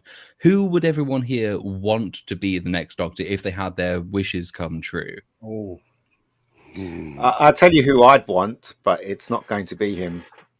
I'd want the guy who played Lucifer to be the Doctor. Tom Ellis. Tom Ellis. Oh, yeah. Yeah, I'd like him to be the next Doctor because he was in Doctor Who and he's expressed his interest of being a Doctor. Plus, he talks to the Americans. Everybody knows him as Lucifer over there. So he would be perfect. He'd work for the UK and for the international market. And that will be that for me. That's the most sensible choice to make. but they're not going to do that. Here you go, boys. Stephen in the chat. Yes. Matt Berry, the successor to Tom Baker. Yeah, absolutely fucking spot on, mate. Yeah. Lord Cord. Yes. You're in the presenter position. Oh shit. So who would you like as the Doctor then? So do you want to present for a bit? What does that entail? Presenting. Okay. What it involves is usually what you do is you try and let the guests speak. So ideally you do not a lot. So this is a clever way of getting me to shut up. Every now and again, doing his job. That's what it is. Every now and again, you have to prod a guest with a question. I will happily take this on. I'm going to prod you now, Mr. Brown. Who would you like to be in the next Doctor Who if you had your wishes come true? Ooh, I always thought Joel Dommett would have been a good. Who's he? He's the guy. He's a comedian, British. He presented what's that show called? The Masked Singer in the UK. Don't know who that is. Because he had the kind of slick look. Looked great in a suit, and he had a very kind of Matt Smith look about him, with a little bit more weight. And I think he probably would have been pretty good because he would have appealed to the younger audience to try and get them back in. Don't know who he is. Yeah, Joel Dommett. I'll have to look him up. We should probably poll the chat on this at some point. But okay, so we've had the Mega Geek and we've had Mr. Brown. So Brian, your choice for Doctor Who if you had your wishes come true? Not this is excluding Berry, I take it. Yes, I think everyone here agrees that Matt Berry would be amazing. So we can't have Matt Berry. Yeah, kind of. I'm not a massive Doctor Who fan, so it wouldn't upset me too much whatever happens. Although I don't like to see properties being destroyed for the sake of activism. I think if first choice would be Sean Pertwee, second would be Michael Sheen. Sean Pertwee would be great. Yeah, he'd be great. I think both of those would be awesome. Swap Shop, your go. I'm not sure if everyone knows him, but I've always said my favourites ever since I first saw him in Coupling back in the early 2000s. Richard Coyle, and he was in the Terry Pratchett Sky adaptation of Going Postal as well. I'll just put a link in the group. I'm on it, mate. I'm on it. Yeah, there's a good image of him there. But yeah, I think he'd be absolutely 100% perfect. He's kind of young and kind of cool and good looking enough to get certain audiences in, but also he's kind of a bit sort of strange, a bit quirky, and looks a tiny bit odd as well, which is kind of one of those requirements, I think, of the Doctor. But he's always been my perfect choice. And there's a lot of other good suggestions out there, but I always go back to him. I just think he would be 100%. And like Matt Smith, I think he's a bit under people's radar, and you wouldn't necessarily think of him to begin with either. So I think it'd definitely be my perfect choice. So, you know, you're not getting someone like, say, Hugh Grant or that what's his name, Richard E. Grant, you know, to play the role, which is kind of obvious. Is a kind of an unknown in some certain respects. There you go, that's the guy on screen. Yeah. And He's in a cool outfit there as well. I've left Z till last just because having revealed that you have a crush on a chocolate rabbit, then I'm not sure that we should necessarily take your word, but we'll go with it. Who would you like, Z? Ideally, I would like Michael Sheen because I think he's an amazing actor. I don't think they're going to go for a white guy for the next Doctor. I think they're going to go for a black guy. So if that is the case, my choice is going to be Arion Bakari, who played Lord Boreal in his Dark Materials. He's also appeared in an episode of Doctor Who as well. And I also think he's an excellent actor. If they go for another female, it's got to be Jodie Comer. She's an amazing actress. She's big in Hollywood now, so she probably wouldn't. She's getting the big bucks now, so it's unlikely she'd get that part. But Michael Sheen or Arion Bakari. Lord, shall we do a chat? I think Michael Sheen would be really good, actually. I can see Michael Sheen. Am I reading out M's chat? Yeah, go on. Yeah. Some Get practicing, channel, my friend. This is from in the chat. Some channel presenters just do one continual monologue. They do, which is what I do on my channel, but this isn't my channel, so I'm not going to do that. That would be bad. And another one there, mate. Jonathan Frost, Lizzo, but she couldn't have a companion because there would be no room in the TARDIS. I think Lizzo's arse might actually qualify as a TARDIS, and that it might still be bigger on the inside than on the outside. Hard though that is to believe. But so quite a few of you have picked relatively young-ish actors, like Matt Smith kind of age actors. Yeah. Obviously, I mean, some of the first Doctors were in their late 50s to 60s. I think even their early 70s would be the oldest of the actors who played him. Like, what would you guys say to someone who was actually not of the modern type, not someone who was young enough to play what we would conceive of as being the modern Doctor like Matt Smith, but actually an older actor who didn't have the energy to run around, but maybe could hold together a story if the story were written like one of the old Doctor Who episodes? I mean, I'm thinking someone like I don't know, Ian McKellen's age, for example. That's the first actor I thought of when you mentioned the older one. Yeah. I like Ian McKellen. Geek What in the chat says Bill Nye as well, who I think would be a really, really good. Yeah, but Bill Nye, he still has a lot of energy, so you couldn't compare him to Hartnell, because Hartnell played him like an old man, didn't he? But really he's got energy and stuff, so he'll play him completely different. Actually, I thought he would make a good first Doctor replacement rather than the person they got to play the first Doctor replacement. I thought, but they didn't go for him. They went for the other fella, which I can't remember his name. But I don't think it's a good idea to go for someone older, because with Peter Capaldi, it literally failed. No matter what anyone says, he became a good Doctor, and I did enjoy him as he went towards the ending. But he lost a lot of fans when they cast and I don't think they should make the same mistake twice, because the audience, you're trying to capture a new audience as well as trying to keep the old one. Yeah. So I think it'd be a mistake to cast someone as old as I would say, if I may, going back to what Ian just said about Peter Capaldi,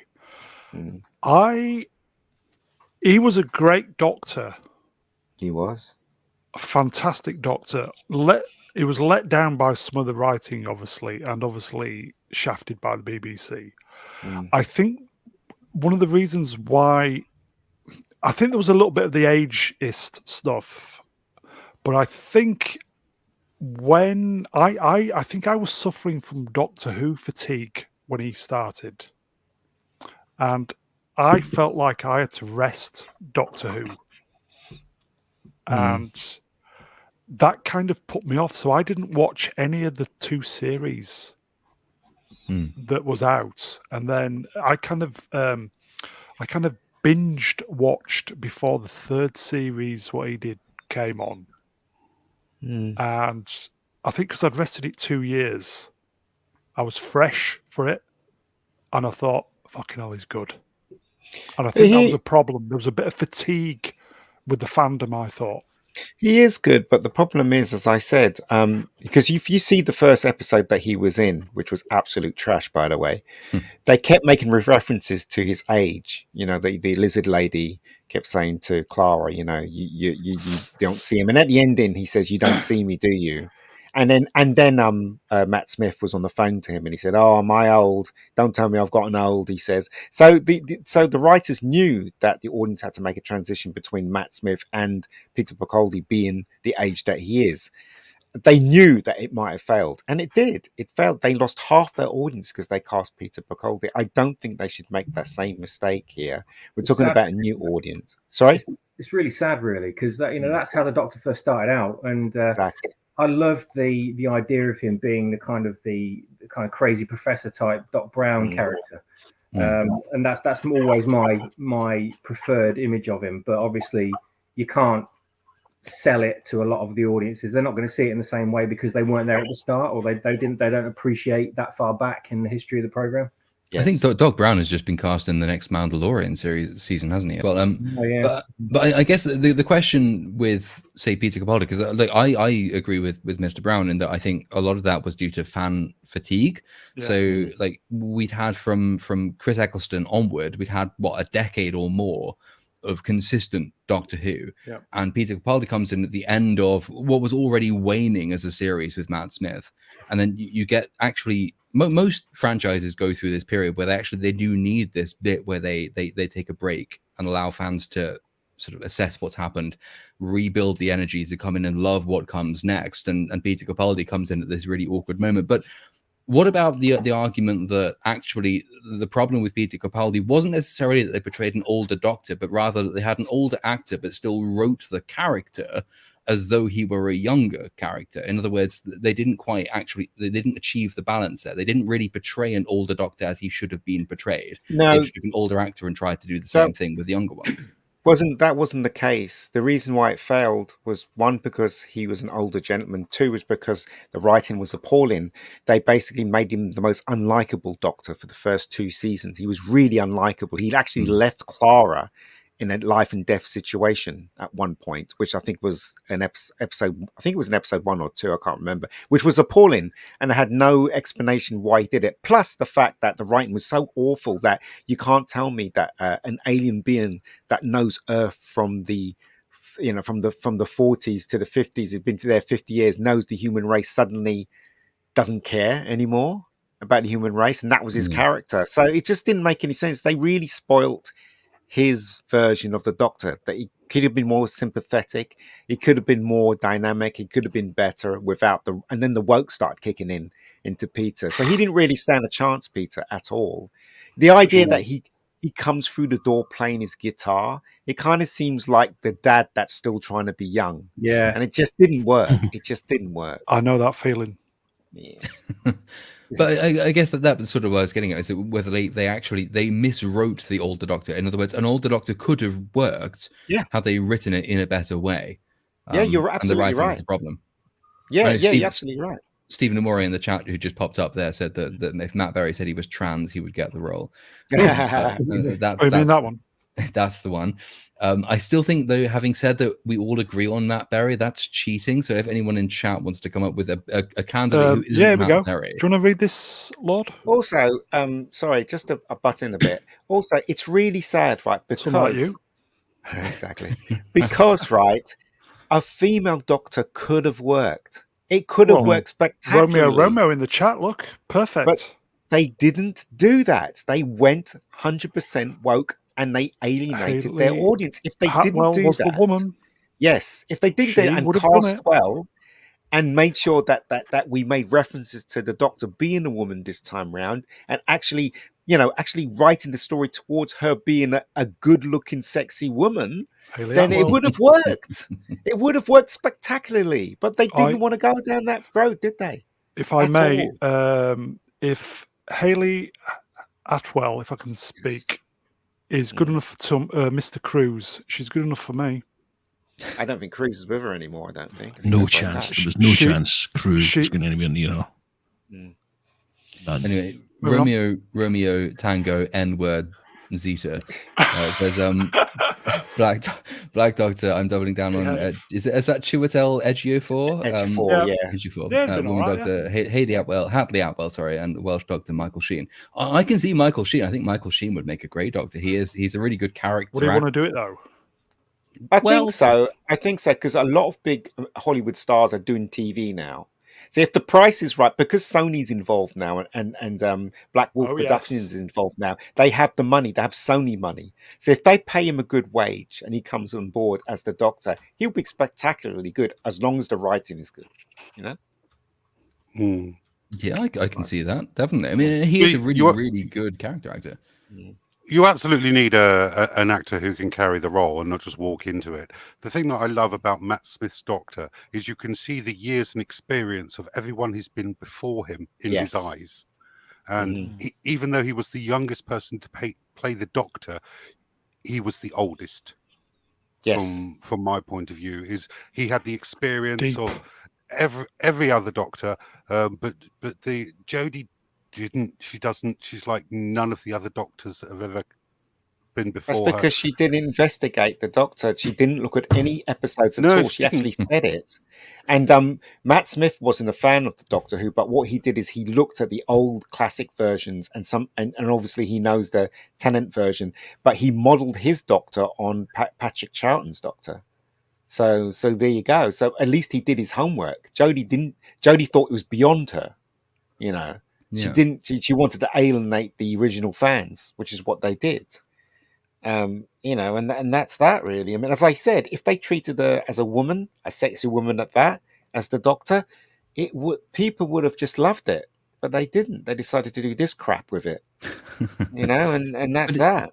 It is a thing that's quite common now, isn't it? I mean, Halo is another really good example of where ostensibly you've got a new production which should be playing on old themes, old ideas, and established lore, where the writers are quite proud in not paying any attention to what's gone on before, and they deliberately don't care. It's not that they just don't really bother to look up what happened before. It's that they really aren't interested, and actually, to the extent they are interested, they really don't want to replicate what happened previously. They don't want to build on the established lore, the established canon of these characters. But I guess with a character like Doctor Who, is it would you all say that that's an essential thing, that they must all build on the experience of past Doctors? Yes. For a character to work. It's the same character, so they should be. Yes. Yeah. You can't really expect someone to understand who they are if they don't understand who they have been. That's right. Yeah. That's exactly right. That's exactly my point of Jodie. She basically thought it was beyond her, that she didn't want to copy the other Doctors, but she did. She copied David Tennant because she knew David Tennant, because she worked with him before. So she just copied David Tennant, and also she thinks she actually played it like a TV kids presenter. That's what she did, because she obviously thinks the show's for kids, but the show is no longer for kids. The show is for people like us that experience classic and new Who. We are the fans. It's very rare that I meet a kid that's into Doctor Who. Very rare. If I go back 20 years, I would meet hundreds of kids that was into Doctor Who. Yeah. But no. But the kids who were into it then obviously have now grown up, and those are now the core audience, which is why you see the trailer for Matt Berry's Doctor Who with the swearing, and everyone's instinctive reaction is, of course, they couldn't get away with the swearing. But actually, given Doctor Who's core audience has grown up now to the point where they probably could deal with that, maybe it would work. But I guess, so if you're having a character who's got such an established history as Doctor Who, and such a long history, and you're having to keep track of all of that history for every next iteration of the Doctor, that can get, even if you put more effort into it than Jodie Whittaker put into it, even if you care about it at all, in other words, that's going to be a difficult thing to keep track of, isn't it? So, I mean, Swapshop, you're writing this Star Wars book at the moment, aren't you? And I know that you can't go into too many details about what that actually entails, but presumably you've got characters in this who, you are drawing very heavily on their experiences in the original trilogy and in the expanded universe. How do you keep track of what characters, how they've grown up over time, if they have this extensive history? How easy or difficult is that to actually keep track of for any new actor or any new writer to keep on board with? It's, for me, I mean, I know I've picked certain characters that I do know quite well. There's a whole slew of characters that I've never even really read about. So I've in a lot of the EU, but a lot of them kind of, didn't survive, or they went off to do things. So I thought, well, they're not really viable to use anyway. But the approach that I've taken to this is that it's very difficult to explain, but it's kind of from the nature of the Force in the story, it deals with like an alternate reality or an alternate continuity. That's more of an accurate description. So it goes from the first part of The Last Jedi into a new continuity due to something that diverts the storyline. So it's neither Disney canon nor the EU, but it alludes to both. And by the end of the story, it will circle back into the EU the way I've done it. But I do have EU characters in there. But of course, if I'm including EU characters in the Disney kind of direction, they're not necessarily the same characters because they've had different experiences. And I've picked certain characters that like I said, that I've experienced, like Kyle Katarn's in there, because I played I played the Jedi Knight and Dark Forces games, and he seemed one of the most logical people to put in there because of what happens in the story.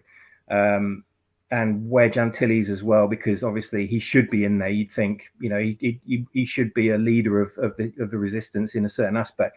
Logically, that would happen. They wouldn't just write him out because he's just an old bloke that no one really knew from the original trilogy. It just makes sense that he would be in there as a prominent character. So I've kind of made sure that their characters I kind of know, and I've got a detailed background of already. I've also created characters as well based on the existence of those characters, but that's where I've had to take complete creative license. But it's important for any author or storyteller to always look into the backstory, even if they're using an iteration of that particular character, not specifically that one, because you need to get the personality right. You need to get that down. You need to nail it. I mean, Kyle Katarn in the games is kind of like, he's a game character, so he's kind of a blank slate. So you can make up, I guess, you can manufacture a lot of stuff with him, but there are cutscenes in the games where he does display his personality, and there are other bits in the EU afterwards with him in them that have his personality, and he's a bit gruff, and he's a bit sort of grab someone by the scruff of the neck if he doesn't get his way. You have to take all those little nuances on board. If you don't, then you're writing a completely different character, and you shouldn't use their name. So just stay away from things unless you can do them justice. Yep. That's subtweeting Ryan Johnson there. Yeah. As I said, Doctor Who should be treated with respect, and because listen, right, it's no joke when it comes to things like Star Wars, Star Trek, and Doctor Who, because billions around the world have those kind of things in their heart. So you shouldn't, and I hate to use this word, fuck around with things that are close to people's heart. You should treat it with respect. But apparently, none of those shows are getting treated with respect at all. It's an institution. Don't fuck with an institution. That's right. Yeah. So, but that's the reason why, the actors who are taking over the main parts of those franchises should think very carefully and treat it with respect. But they don't. So there you go. They don't. But so Mega, like if you were, say, in this ideal world, and you were in charge of the next iteration of Doctor Who, and you had all your own way, you had the casting decisions were all yours, and then you were in charge of the writing and the scripting of the thing. Do you think you could actually pick a younger actor who could actually embody all of this increasingly extensive history of Doctor Who? Would that actually be possible? Would you not need an older character to really convey the gravitas and the history of the character? Or do you think there are some younger actors out there who could do the job? It depends who you cast, right? The keys in the casting, right? And for Russell T, because he's in charge this time around, if he casts badly, the show's going to die. There's no two ways about it. If he casts a woman this time round, right? And I'm not saying that he isn't going to cast a woman. The show's going to die. It's going to die, definitely die. I did say to you guys that I knew who was going to be the next Doctor.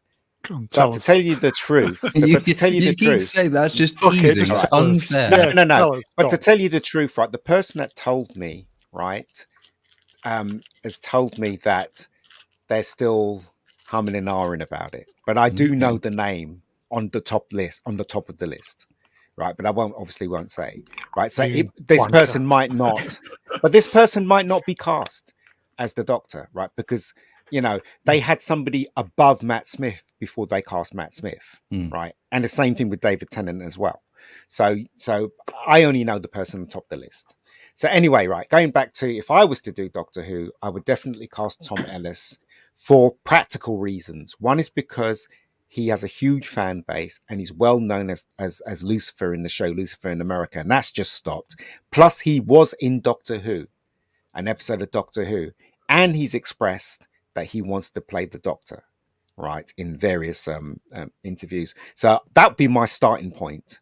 So that'd be my starting, casting him because he talks to the Americans, and international market and the UK. So I'll cast him first, and then I'll surround myself with really good writers, maybe people that's written for the Doctor in the first place. I will try not to have romance in this. I'll try and make sure the Doctor doesn't have any romance whatsoever, and keep going that way with it. That's, I mean, what else can you do with a franchise like this? That's what I would do. True. He also doesn't look bad with his shirt off, as I've just found out. So that there is that. But he's really good in Lucifer because he plays a sympathetic character, but he also can, play someone that's completely evil. And so the Doctor's got a dark side to him, so he could play both ways. So he'd be really good. I mean, obviously that's my first choice, but my second choice would be maybe like Michael Sheen if you wanted an older Doctor, because then you'll take the Doctor in another direction there. And then it all depends. The key is the casting. That's all I'm saying. The show's already there, right? The show's that you don't have to make up anything because you know what kind of tone the show is. So as said, if you get the casting wrong, you're in trouble. You're definitely in trouble. Absolutely. But that's my opinion. Yeah. In the chat says that no romance is a good call, and I can see the argument, but I guess so if you were to go back to say, I mean, the one I grew up with probably the David Tennant era Doctor, so the very recent one, which I always thought struck a really good balance because you did have a romance aspect with the Doctor and Rose, perhaps more than you had with other Doctors and their sidekicks, and it sort of established this theme now, which is maybe the theme has more than run its course, but at the time it worked quite effectively. But David Tennant's Doctor had this dark aspect to his character as well, so it wasn't pure lovey-dovey stuff. It wasn't just a romance angle inserted for the sake of it. It was also, it actually served a purpose in the story because you had the Doctor's motivations being, on the one hand, a relatively dark set of characteristics, but on the other hand, a fundamental hopefulness about the character. Obviously, I don't really know very much. I've seen older Doctor Who's. Obviously, my dad's a big fan of the older ones. But I mean, I don't know. And I know, Brian, you said you're not a big fan of Doctor Who. But I mean, with the earlier one, are you aware of any of the earlier ones? Did any of the earlier Doctors have an equivalent sort of relationship with a sidekick that you think could work well as a model today? Or is Mega Geek right that actually you should just ditch the romance angle for a while at least and completely? To be honest, I don't know enough about the canon, the lore, to give you a decent answer on that one. My memories of Doctor Who was when I was very young and being scared shitless and having to go behind the settee, to be quite honest, when I was younger. So I don't know that level of details, I'm afraid. As I said, I think I think it would be really good if they look. The key's the casting. Cast well. The show's on its way. But if I was the showrunner, I'd only do 3 seasons maybe, because that people are going to get used to it and then ratings are going to drop. So I'll go out on the high. 3rd season, I'm out of there. Well, again, that's an extended question. And Mr. Brown, given that I've taken over hosting from you now get to be put on the spot. So I'm putting you on the spot for this. Good. So we talked earlier about whether Peter Capaldi was in. He had bad luck in being in a position where most people were tired by that point, and there was, for all the bad writing let him down. Also, there was an element of fatigue with the fan base. Do you think maybe Doctor Who could actually stand to have a break for a year, 2 years, 3, even 5 years before they cast a new one? Maybe should Jodie Whittaker just kill it for a time and then they reboot it later on once they've regathered, hopefully, some kind of creative energy and spark? Is it not going to take a sabbatical and come back for the 60th? No, it is. Yeah, it is. Yeah. When is the 60th? Is it about 3 years? Next year, I think. Next year? Next year, yeah. Oh. Not much of a sabbatical, is it? That's not long enough. It's a shame. Right, if it's the 60th next year, are we going to find out who the Doctor is before the 60th then? Yes, I think so. Towards the end of the year, I think. Well, then I'm going to say I think they've got one chance, and the casting, as Ian said, is going to be vital. If they screw this up, I think it's gone forever, don't you, Ian? Yeah, I think so. If they put a woman in as the Doctor, it's gone. It's definitely gone because, as I said, right, the only people that want a woman in as the Doctor is these these mad ladies and stuff like that, and the Twitter mob. That's the only people that want it. But the real fans, they want to see real Doctor Who, which means casting a male as the Doctor, because the Doctor is essentially a male character. So and also I think, and don't kill me for this, I don't think the Doctor should be black at all. I think the Doctor should be white. I really hate this race swapping nonsense when it comes to TV shows and stuff like that. The Doctor was born in a TV show as a white guy, so he should remain a white guy. I mean, then when they made up Captain Jack, maybe Captain Jack should have been black. Do you know what I mean? Don't, Black Jack. Exactly. Do you know what, right, though? Seriously, I think it's an insult to black people that they can't create something new. Yes. We don't need hand-me-downs. But we need new characters. We need new shows with lead black people. And for women as well. They need to create new stuff for them and not go back and steal something from the past, because that's just called stealing, in my opinion. So that's Idris Elba and Phoebe Waller-Bridge written out of the running. Do you know? Do you know who I think would kind of? It's a bit. Who I think would bring it back. Who's that then? I think going back to what Lord Cord was saying about the kind of 50s thing, the age. When a man was 50 back in the day, it was an old 50, whereas now it's nothing, is it really? It's like a 40. Yep. I think bring back Tennant. Nah, you can't bring him back. Yeah, well, you could. Technically, you could. I'm not saying it's the greatest idea, but technically it could happen because there is the divergent version of him that kind of flipped out without any powers, didn't he? Kind of went human, and in that alternate reality. So that's going to be awful. Yeah, but bring him back and then kind of say, "Oh, he has got powers after all. He is a Time Lord." Can a Doctor not regenerate back into his old body? No, he can't. No, moving on then. No, he can't. He can't. But the thing is, though, as I said, no, he can't. He can't. He can't. I've never. That's not been in the history. He can go back in time and meet himself, as he's done. I think twice. No, 3 times. In fact, he's done. So there's a loophole. So could he go back in time and meet David Tennant's Doctor and then change the future that way? He could. Yeah, sure. Oh. He's not allowed to do that, though. He's not allowed. The Time Lords are not allowed to travel through time in their own timeline. But he's already done it. He's done it 3 times. 3 Doctors, 5 Doctors, and the 50th. Yeah, but when does he stick to the rules, though? Exactly. In the chat, Edge of Time, who removed the umlaut from the E because it's easier to type. My next script: Jodie must die. Or the actress. There you go. Hammer blow. I've never considered Jodie the Doctor in any form. No way. Any form. No, I bet she is Nurse Who. Hugh Laurie would be great. Oh, he lives in my village. I could go and ask him if you want. Hugh, go on, do it for fuck's sake. The problem with Hugh is that he'll probably, 1, he's getting on, and 2, he'll probably play it just like House, which is not crotchety old. Good for the American audience. What about also as a far out suggestion? What about Anthony Hopkins?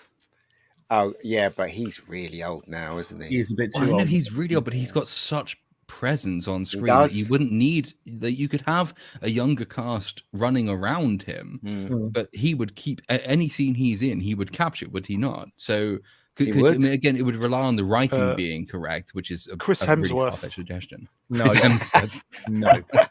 Can you imagine that intensity Hopkins had during Silence of the Lambs? Oh God, yeah. But the thing is, though, as I said, it's going to be an interesting when they do announce the Doctor, because, as I said, you've got Sony money behind it now. Sony, BBC, and Bad Wolf.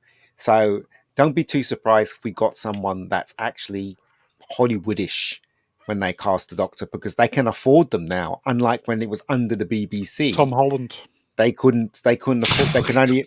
I mean, like, it's no mistake that they've cast people in the past that's actually linked with the BBC. Like David Tennant was in that Casanova show before he became the Doctor, Yes, and the he same was. thing with Matt Smith. Matt Smith was in that police drama on BBC Two, and every other Doctor, like Sylvester McCoy was in Vision On, you know, and John Pertwee was in other stuff that the BBC used to do. So they're all connected with the BBC. But with this Doctor, they don't have to do that because they have serious money behind it now. They could cast, I don't know, Jeff Goldblum if they wanted not Ben to. Whishaw, is it? I'm not telling you who it is, but anyway, so they could cast an American. That is known as a non-denial denial, incidentally, in the media world. He's not saying no, so that could be a thing. So here you go, boys. Yeah. Oh, I've watched that too. I love Hugh Laurie. I think Hugh Laurie's funny. He's very funny, and that's what you need. He's played a Doctor before, so it seems a natural shoe-in. Yeah, Ben, take your laptop down to his house and just get him on the stream and just quickly ask him. I met his son once when I was in LA, and he looks exactly like him. I thought it was him at first, but it wasn't. He was his son. Couldn't believe it. Quite a few people in the village, once we knew he was moving here, have tried to go and spot him. My mum met him once in the local co-op, but the person who actually I know who spoke to him for an extended period of time was a friend of mine who was out getting high as fuck in a field. Oh, yes. And he was just lying on his back, dazed out of his mind. And Hugh Laurie was walking his dog and came over and stopped by him and apparently said, "Are you okay?" And my friend said, "Yeah." And Hugh Laurie stopped to chat to him for a bit while he was high as hell. And everyone now in the village is incredibly jealous that the one person who got to speak to him since he's moved here was too high to understand what he was doing. He's got something wrong with his head, isn't he? He's lost hair at the back of his head, and I don't know what he's suffering from. But every time he's on TV, I've got that. No, it's not male pattern baldness. No, it's not. No, it's not. No, it's not that. It's something else because he still has hair. Yeah, I think it's like something like that.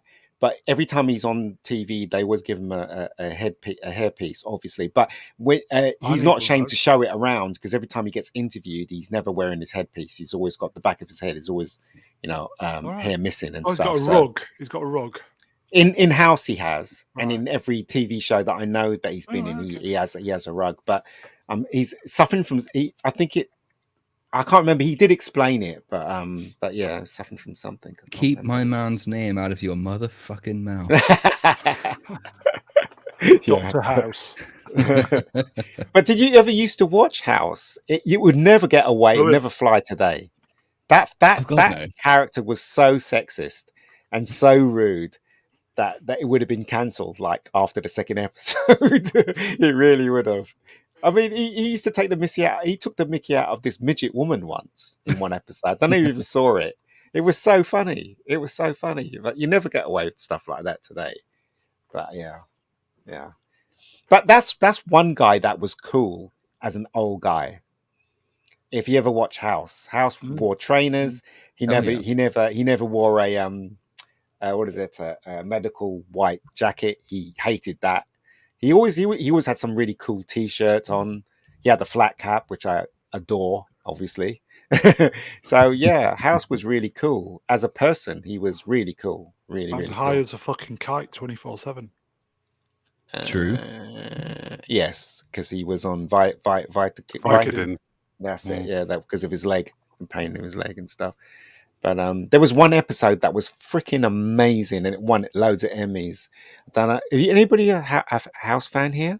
Yeah, I watched them. Do you remember the episode where basically there was a train crash and this woman was stuck under this rubble, and he had to go and yeah, I remember that one. Do you remember that one? And so basically the whole point of that episode was that the ambulance and the fire brigade was saying saw her leg off so you can save her life, and House was totally against it, obviously because of what happened to his leg. And it was a fucking great performance by that woman and House and everyone that was involved. And it was a special episode as well. It was the first time they used little cameras to go into, because they built the rubble, they built the thing that she was stuck in for real. So they had these little cameras to go in there and stuff like that. And it was really absolutely terrific. Absolutely terrific. And as I said, if we can get British drama like that, I'll be watching British drama all the time. I think when the Americans get it right, they really do get it right. I don't know. Anyway, I shall stop talking now. No, I mean, like, when they get it right, they tend to do things more like British drama used to do things. Yes. Like you see so many American remakes of current British dramas, which make everything worse. Then the British version attempts to copy the American version, and it just devolves.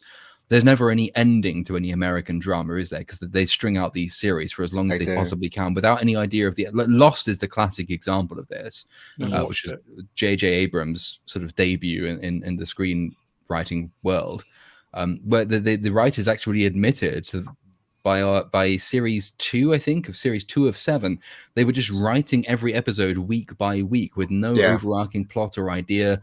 It was just, it made money, therefore they had to carry it on. So they had no idea for how to finish it. So they would just string it out as long as they possibly could string it out. And American drama generally doesn't know how to end things or take breaks or have periods of silence. It's the money, isn't it? It's the money that if it generates a lot of money, they want to carry on doing it. Listen, you just made me think of someone that'd be really good as the Doctor, but I think it's too late now. Do you ever used to watch, talking about JJ, you ever used to watch Fringe? Yes. Anyone? Yes. So basically, in Fringe, you had wasn't it? Dr. Bishop. Dr. Bishop in Fringe, he would make a good Doctor, and he's an older chap. Do you remember? Yeah. I don't know who the actor who plays him, but he was amazing in Didn't Fringe. He used to get bashed weekly, didn't he? Hey, John Noble. That's it. John Noble was amazing as Dr. Bishop. He had that vulnerability about him, but he was also intelligent and crazy, and he was like a crazy doctor kind of thing. And he would have been amazing as the Doctor if they can't. He's Australian, I think. He's Australian. John Noble played Denithor in The Lord of the Rings. Yes, he did. Yes, he did. Yes, he did. So he would be freaking amazing. Yeah, he played the character Walter Bishop like he was on the spectrum. And yes. He came across as, I don't know, very powerful and unbalanced. Yes. Which could be perfect for the Doctor. So and he was a Doctor in the show anyway. So I thought it would be great. And he also had some very detailed monologues that he used to go through when he was trying to work things out. So I think you're right that he's very, very suited for the role. Ian, you say the BBC are umming and ahhing then? No, it's not. The BBC's not in charge. BBC Studios are overseeing it. But it's Bad Wolf and Russell. And I think they've already chosen that person. But as I said, this is through a contact that I know. But as I said, I remember when David Tennant had finished and somebody told me who was going to play the next Doctor, and the name wasn't Matt Smith. It was somebody else. So I don't know. I've been told, but I don't know. Obviously. I was surprised that Hiddleston wasn't mentioned for the Doctor. He's got that kind of zany quality. He's very intense, and if you've seen Coriolanus, the guy can act. I think he's under contract with Disney Marvel. I think so. I don't think he's. I don't think he'll be available for that. But there are some actors in this country that'd be perfect to play the Doctor. But as I said, you never know, because politics has been playing quite heavily on TV now. So it's just, I got my fingers crossed on the person that they've told me he's going to play the Doctor, because I think that person will be amazing. But we'll see, right? We'll see. So there is hope for Doctor Who. There is hope, but you never know. It might be a woman. Hope. Well, as AMA says in The Lord of the Rings, do not trust a hope, it has forsaken these lands. Exactly. So I'm tempted to agree with him. I did slightly lead with the question as to whether there should be a break with Doctor Who, because I don't know if anyone's seen that there is news that Rian Johnson has a new TV series coming out called Poker Face. It's the new streaming service Peacock, isn't it? The series is called Poker Face. It's announced some casting decisions recently, but it reawakened questions as to whether his Star Wars trilogy will ever see the light of day, because the last I heard of it had been mothballed. And I guess the reason I led with the question as to whether a series could actually do with a rest is because I wanted to come on to ask whether anyone would actually like to see a new Star Wars film in the next decade. or whether actually that series could do with a long rest as well. And Swap Shop, I don't know if you want to take us away with that one. Yeah, well, there was who was it recently that said that they were working? I know Damon Lindelof said he was involved in making a new film, and I just That's thought another lost connection, isn't it? Damon Lindelof. Yeah, immediately I just thought, oh god, Bad Robot Illuminati. That's just bad news straight from the outset. That's just garbage waiting to happen. And there's something Taika Waititi's working on. And I don't have any faith in that anymore, because I used to really like Taika Waititi, but then, the Thor movies happened, and he just decided to make everything a comedy. That's interesting, because like I've heard a lot of people say like Thor not Love and Thunder, Thor Ragnarok was his first Thor film, wasn't it? Yeah. And so half the people I speak to love that film, and the other half really hate that film. And I have to say, I quite enjoyed that film. I think that is the best of the Thor films, but I know like roughly half the audience really doesn't like it precisely because of its Taika Waititi's kind of humor. So do you think that his humor and his comic style just does not belong in a genre like Star Wars, or even in the MCU?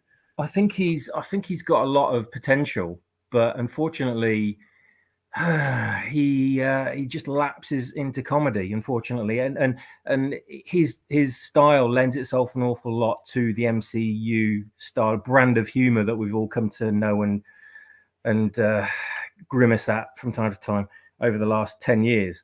The MCU humor, I guess, which is now kind of a brand, isn't it? Almost. When that first started out, it was kind of fresh and different and original and a bit unexpected, and then every film has to have it in it now, whether it's MCU or not. And they started forcing it into all the Star Wars films, and Rian Johnson was a bad culprit for that. And I just think Taika Waititi, when I found out that James Gunn had been fired from briefly from Marvel, as a token gesture for his comments or whatever it was, his humor. I did think that they'd probably get Taika Waititi on board to do the next Guardians movie. I thought he'd probably be a good fit for it, since Guardians is kind of like sci-fi comedy, I suppose you'd say. But then, since then, everything he's done is just, I don't know, it just feels completely, his humor feels like it shouldn't be there. I think he's got potential to make a movie that isn't just based on humor. I think he did a film called Jojo Rabbit a couple of years ago. There was an independent kind of low-key comedy based on something to do with Hitler. I didn't see it, but there's a fine line between drama and comedy, and I think he's got the potential to do a really good drama movie. I just don't think he can resist forcing his irreverent style into whatever he's doing, and Star Wars is going to go that way if he does it. And the thing about the Thor movies is, I really did actually enjoy Ragnarok, but then afterwards I felt a bit dirty, and I thought, hang on a minute, Thor shouldn't be like that. He should be quite a sort of stoic, serious kind of Shakespearean sort of character. Okay, you can have the world be comedic around him, but you shouldn't actually change him to be all his timing and everything, and the lines that they just change the personality of the character completely. And now they just, because that film actually was a hit, they're applying that same formula to the next movie, and it's just going to be so tiresome. I know it. And not only that, but they're also forcing all the MCU crap in there as well, because they've got female Thor, or Mighty Thor. They've got to call her, because the Mighty Thor. Yes, not call her Thor because Thor's Thor. And King Valkyrie, whatever her name is. Oh, good grief! Yeah, so they've got to have her as Mighty Thor, because they can't have female Thor because she's female. They can't call her female; that's too obvious. They've got to call her Mighty because we've got to have all women as strong as men now. And strangely, that does raise the question: why wasn't Steve Rogers called Male Thor when he picked up the hammer? It's true. There's one specific part of Waititi's humor that just doesn't work for me in Star Wars, and that's the meta self-referential jokes. Yes. And I think the reason that doesn't work is that Star Wars' whole idea from way back is the long time ago in a galaxy far, far away, and Lucas put that in so that you forget you're watching a film. Mm-hmm. So the minute you've got any kind of self-referential humor, that takes you straight back out of that film. So I don't see it's just a bad mix, if you ask me. Yeah, absolutely. I think if there's anything that should not be meta, it should be the complete polar opposite of meta is Star Wars.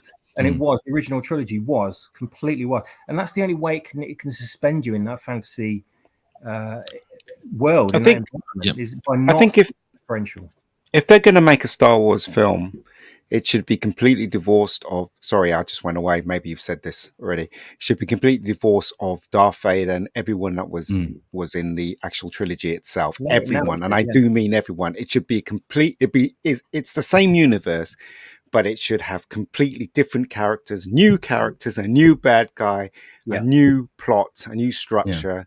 New designs in everything. Start again completely, basically. Exactly. That's what I think they should do. Personally. Yeah, without copying the previous template, without copying the story plot points and beats and tropes of what we've already had. It has to be something so completely new and original if you're going to do that as well. Yeah. Ben, do you want to read this comment? Yeah. Romeo Tango N-word Zeta. Waititi used a bit too much humor in Ragnarok, but he captured Kirby's visual style in that film. It looked amazing. He did, yes. If I may, I'll agree with Romeo. I think that the humour was good, but it's like the Spinal Tap, the amplifier scene where he goes 11, turn it up to 11. It's almost like, for me, if they'd have stopped at, say, 9, it would have been okay. But they just had to turn the humour up just that one notch too many. Yeah. And I thought... I agree. It made Thor look like an idiot. If they'd toned it down a little bit, it would have been fantastic.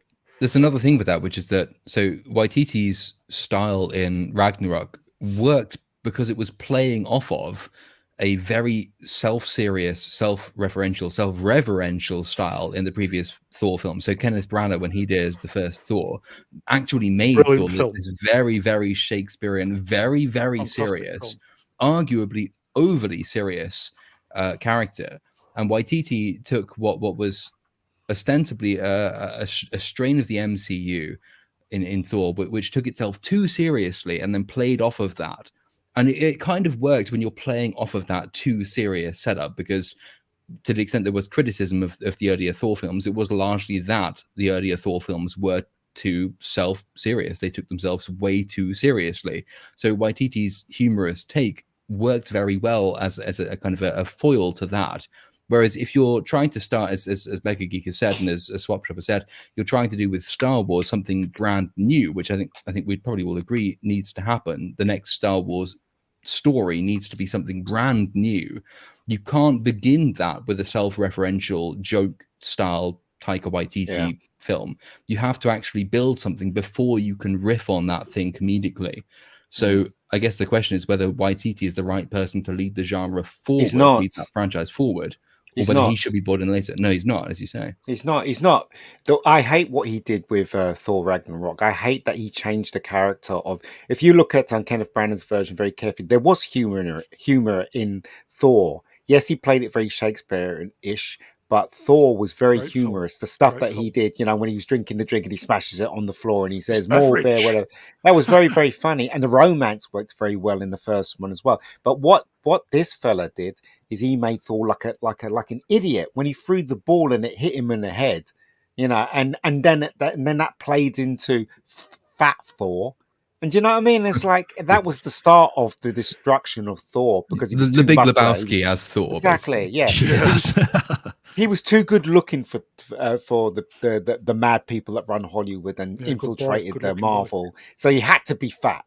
He was body shamed. He had to be fat. He had to be, it was ridiculous, absolutely ridiculous. And I don't know what they're going to do with him in the next one either. But he's still fat.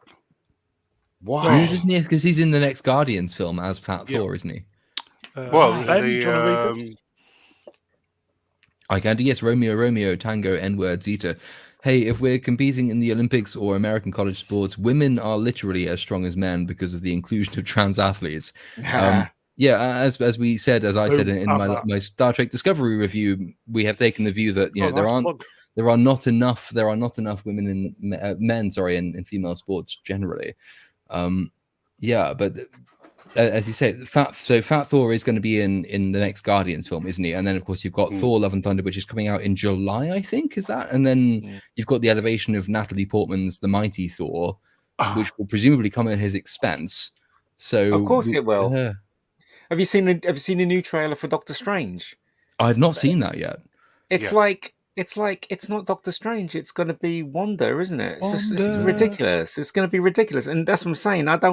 That's why I don't watch Marvel anymore, because it's been infiltrated by these idiots and this stupid way of thinking. And as I said, if you're going to make Star Wars, just have it divorced from anything that George Lucas had created, but still be in that universe, and different design ships and everything. I remember when I was young. And I saw Star Wars, and we were at school, secondary school, and everybody was like, what's going to happen? I know it was Empire Strikes Back, because when we found out Darth Vader was his father, everybody was like, that's not... Because we all thought Darth Vader was lying, right? I remember my friend wrote a script for the third one before Return of the Jedi came out, and I swear his version was much better than what George Lucas coughed up. It wasn't Swap Shop, was it? In his version, Darth Vader was lying. He wasn't Luke's father and stuff like it. It was a really good script, actually. They didn't have the Death Star Mark II. They had something else. And, as I said, if they're going to make Star Wars, it has to be divorced from what's happened. It was always a slightly awkward thing in Return of the Jedi, wasn't it? When Obi-Wan says, so what I told you was true from a certain point of view. This is why Knights of the Old Republic, the video game, works so well, because it took the story like thousands of years hence, and it made it completely new again. Even though it was the sound effects and everything, the worlds and things like that were all very, very familiar and very Star Wars. The creatures and things, they still had Wookiees, etc. They still had Yoda species and all these others in there, so it was very familiar. But new characters, new ship designs, new worlds. It was incredible the way they did it. And there's no reason, if they can do that in a game, there's no reason why they can't do that in a new trilogy. But we know that they're completely inept at Disney, and they just do not have this ability now. They just bought something. And it's like what Mauler said like years ago. You can buy all the Picassos that there are in the world. It does not mean you can make one yourself. Absolutely not. No. Wow. And it's the question. So very briefly, Knights of the Old Republic, that they're remaking that, which is a reason to be, I guess, slightly hopeful. But again, it's still a remake. They can't remake. They can't do a new version of that. No. They still have to go back to something that was successful in the past and try and remake that for a modern audience. I love that they're remaking the Knights of the Old Republic game. I'm going to play the shit out of that as I played the original one. But they can't create these new things. But I was briefly going to ask Z, because I think you're quite in touch with all of sort of the expanded universe lore. If you were starting a new Star Wars saga and you were basing it on anything in the expanded universe, for example, where would you start? Would you start with something in the expanded universe, or would you and hope for something completely new? Great question. I would go for the Rise of the First Order and bundle it into the Thrawn trilogy. Because he's an excellent character. I actually like the way he was portrayed in Star Wars Rebels, and everybody goes, "Oh, that's not Thrawn, that's not Thrawn." But this is set before, years and years before the books came out, so it's quite understandable that yes, that can be Thrawn, and the experience he's had from Star Wars Rebels right up until Return of the Jedi would more than account for him being a lot more malevolent now. So, and definitely a force to be reckoned with. To be sure. And that's the route that they should go down, and not give it to Rian Johnson under any circumstances. I just think they should have faith, get some really good writers in, people that love Star Wars, and create something new. Matthew. Don't copy from anything. Just create something new. Yeah, I think maybe even hire computer game people to create something new. Yeah, do you know? Wow. There's absolutely no problem with that, as long as you're adhering to Lucas's philosophy and you're sticking to those rules that he established. If you start going off on some mad tangent, it's just going to end up as a generic sci-fi film. It's like this talk of Rian Johnson's trilogy a couple of years ago, and they were saying, "Oh, we're not going to set it in the same galaxy as the original Star Wars. We're going to have all new things and new places and new rules. The Force is going to be different." And all this, like, what the hell are you doing? That's not Star Wars. You can't do that. You're just making a completely different story in a different franchise. That's not Star Wars. Just slapping the label on it just so you can get people to take notice. Do you know what I would do though? I would go to a computer company and say, "Look, we're going to make a Star Wars game. Bungie. What's your ideas?" And then when they come up with the ideas, I'll go, we're going to make into a film now. If I may, speaking of Bungie and computer games, we are back tomorrow, 10:30 GMT +1, doing the musings, talking the shite of the week. There is some Halo in there. So, but good to see you all tomorrow. Mm-hmm. Carry on, Ben. All yours, mate. Yeah, no. But like, so on this subject of hello, Rennie. On how you create the new thing. So obviously, like, Jedi Fallen Order has probably been the most successfully, or at least the most well received of the new Star Wars products since then. It was a story that actually it felt like a story that wanted to be told. It felt, it fitted within the Star Wars lore. But it also felt like something that George Lucas would have himself signed off on. And, one of George Lucas's most understated roles in the Star Wars universe for the 30 odd years between when it first, the first trilogy came out and the prequel trilogy came out was, he would read through the expanded universe novels and he would either sign off or not sign off. This is canon, this is not canon, or this is canon, this is maybe semi-canon, but on a lower degree. But you have this one person who is the pivot point around which the entire universe revolves. And Disney did not keep him on in this role when they yeeted the entire expanded universe. They gave him the nebulous title of creative consultant. Do you think it's possible to create what he created?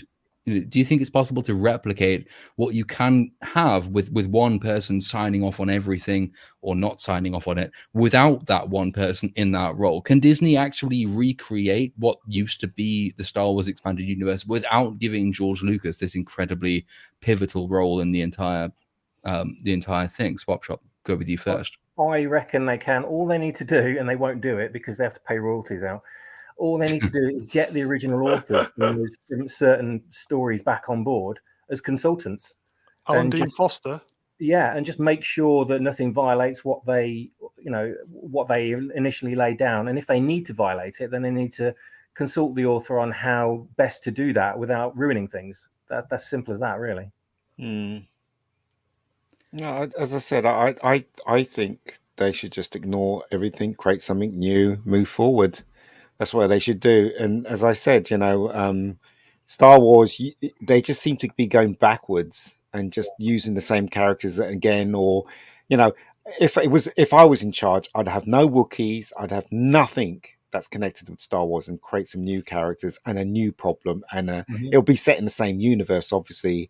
And I'd like to have people for consultants, so I get the things right in there. But I won't have any Wookiees in it. I won't have any creatures that was involved in any of the Star Wars.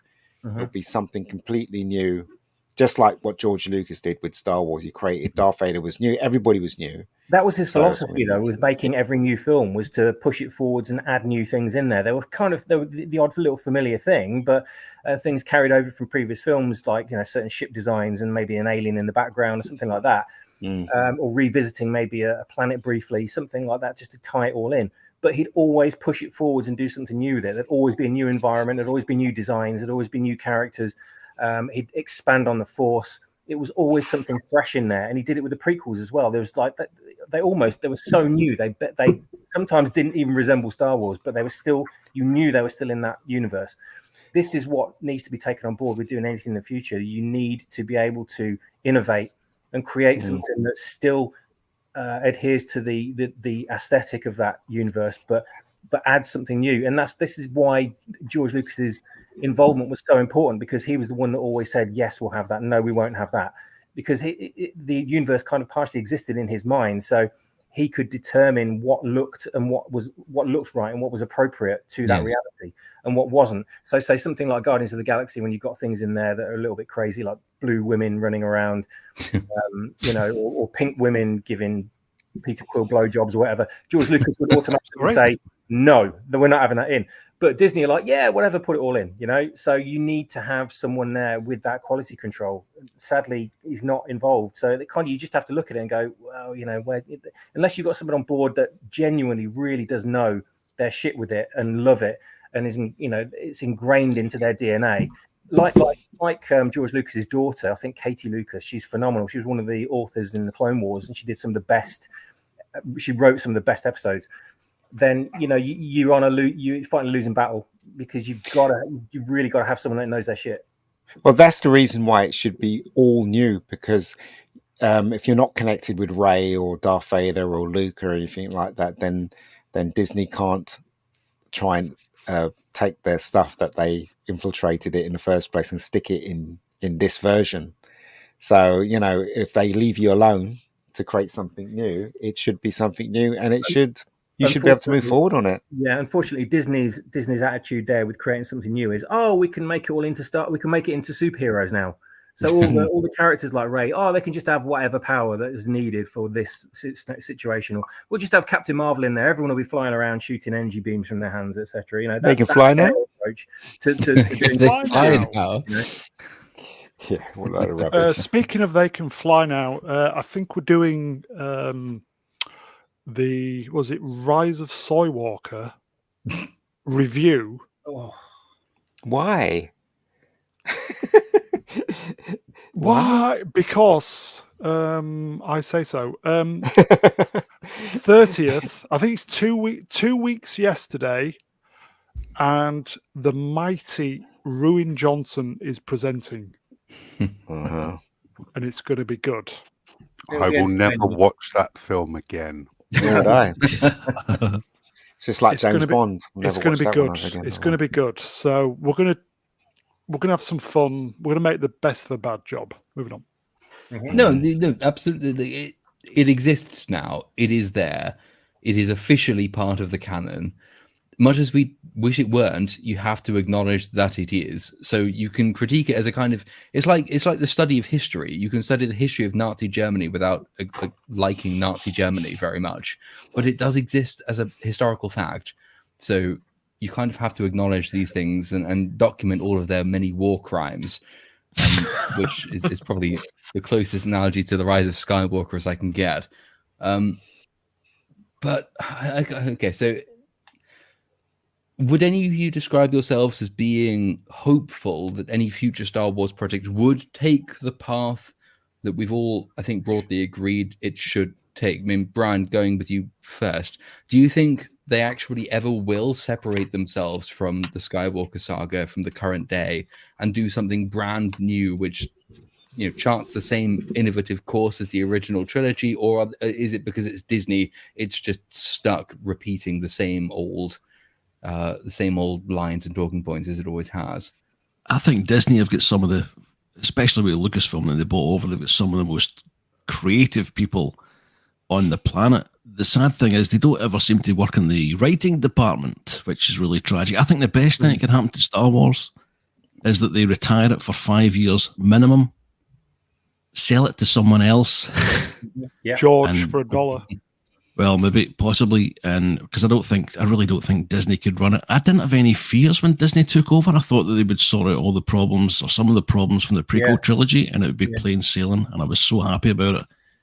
God almighty, how wrong I was. And it made me realise, if anything, how good George Lucas was and what a visionary he was. We knew that anyway, but he kind of lost, they say that somewhere between great and dead sucks shows up, and I'm afraid, I hate to say it, that was really happening with George. So at the time I thought it was going to be okay.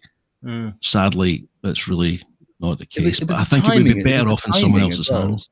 Timing as well, because they bought Lucasfilm when the Avengers and the MCU was at its peak, so everyone thought, okay, well, they've done this fantastic job with the MCU.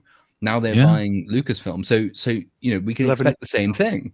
And one of the strengths of that was the planning. Okay, they still bought an IP that was already had partially been planned out, but I didn't think they would get that wrong. It seems the desperation to get that money back, to get claw back some of the £4 billion that they spent, was really its downfall.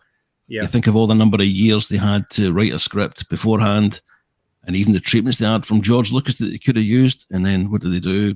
Knock it out in 30 days or whatever, and then wonder why the whole thing's up in the air. I think it needs to be retired for quite a significant amount of time to give it a chance, and in that time, plan it out. Woke, wasn't it? It was Woke that destroyed the Star Wars. Yeah, well, partly as well. I think we're in the overcorrection period of Woke, and I think if it's left for a few years, fingers crossed, And I say a few prayers. I hope that'll subside slightly and we can get back to proper storytelling and movies that wouldn't be defended purely because of the level of activism that they've got in it. Yeah. Here's hoping. That's all I can say. It would be nice to hope. Definitely. Yeah. It's almost like that. It's almost like the woke plague is kind of like a necessary process that entertainment has to go through to kind of realize what's shit and what isn't, and just to get it out of its system before it can be readdressed to creating something that's genuinely good again. It's kind of like, no, that didn't work. We can't go back there, you know? So just as an argument to thrust in the face of the wokies whenever they say, oh, but what about this and what about that? You didn't put this in there. It's like, look, Ghostbusters 2016, enough said. You know? I think Star Wars is done, though. Seriously. Yeah, I do. It is. I think Ian will agree with me with this. You can't unsee it. No, you can't. Yeah, they can't. You know, they won't decanonize the sequel tragedy because it's just in there. They spent too much money on it, so they won't decanonize it. And that's what they should do. They should decanonize it, put the EU stories in there instead, and you will make so much money. But their pride is stopping them from doing it. Therefore, it is dead. Admits failure, and they won't do it. Yeah, they could rest it for 20 years. It's fucked. Mm-hmm.